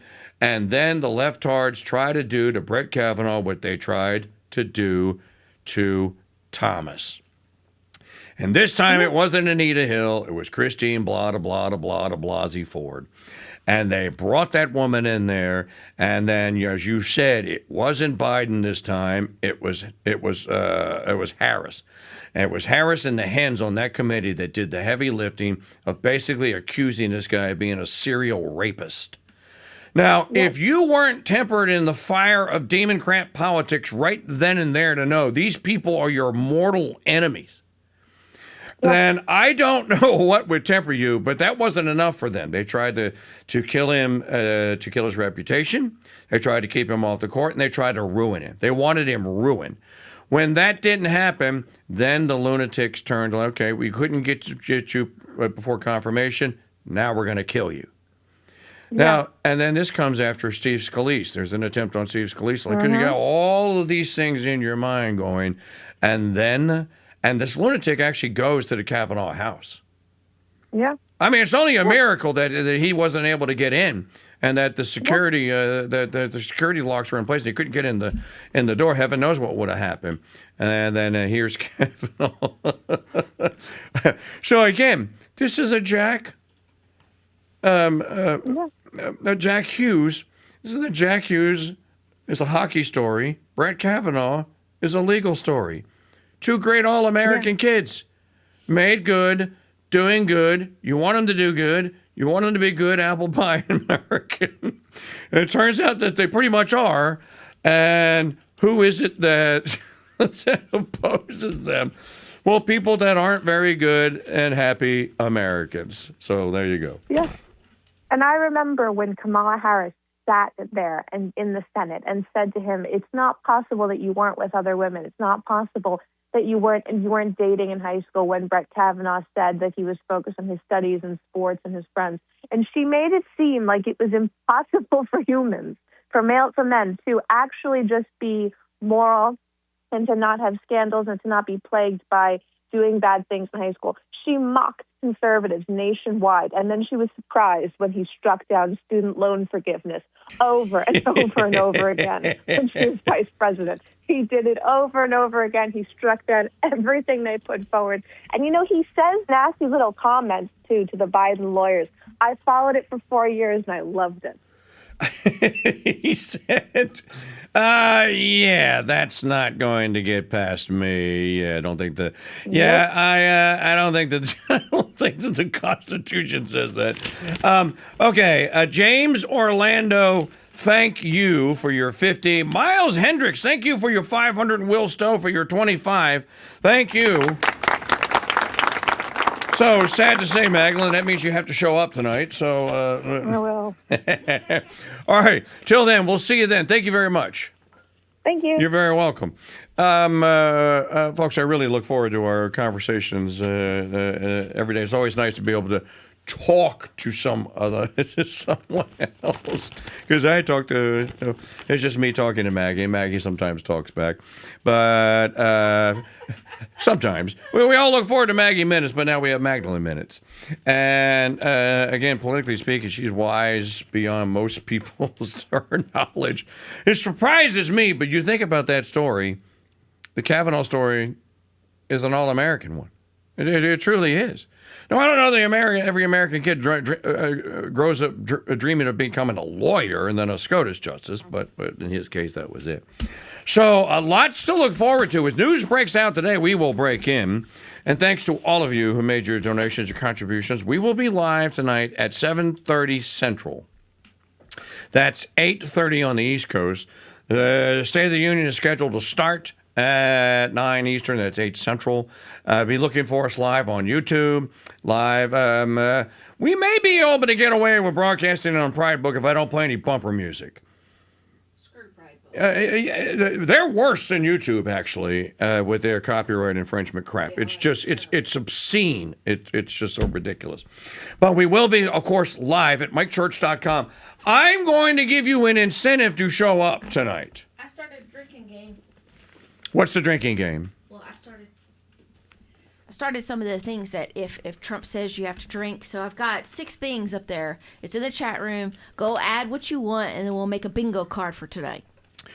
We are working on a very top secret special project for all of you. I'm going to put a meme in the chat room tonight when we show up. I'm not going to do it now.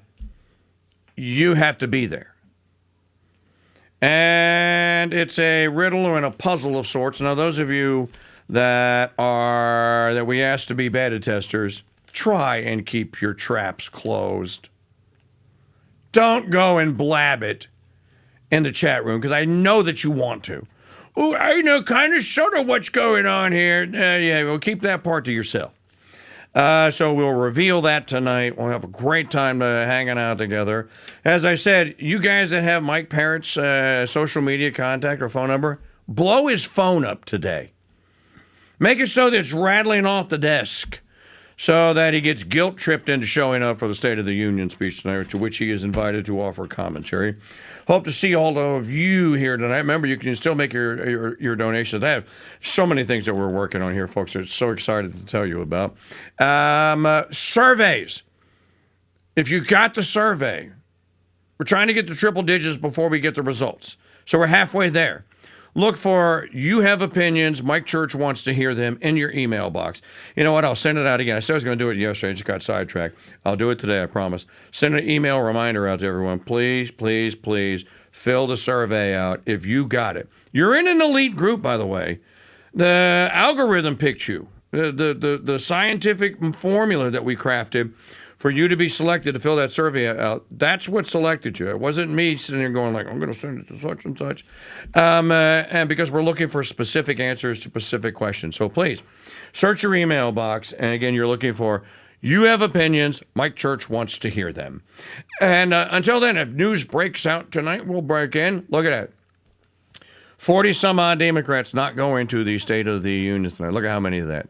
It ought to be a requirement. You know what, dude? Stay home. And by the way, the Constitution says the president must deliver a State of the Union. That's not Trump or any president saying that. That's the Constitution. It's in Article 2. Look it up. Folks, have a safe and blessed remainder of this feast of St. Matthias, the apostle who replaced Judas Iscariot. Saint of the Day recordings at crusadechannel.com in your podcast. We'll see you later on this evening, if not sooner. If news breaks out, we'll break in. God bless you. Merry keep you. But they'll never hide. He's a friend of Mr. Madison as he fights all leftisms. He supports our troops over there. Stands up to the kooks from care. He's the KingDude of the nation of doom. Red, white, and Dude Nation.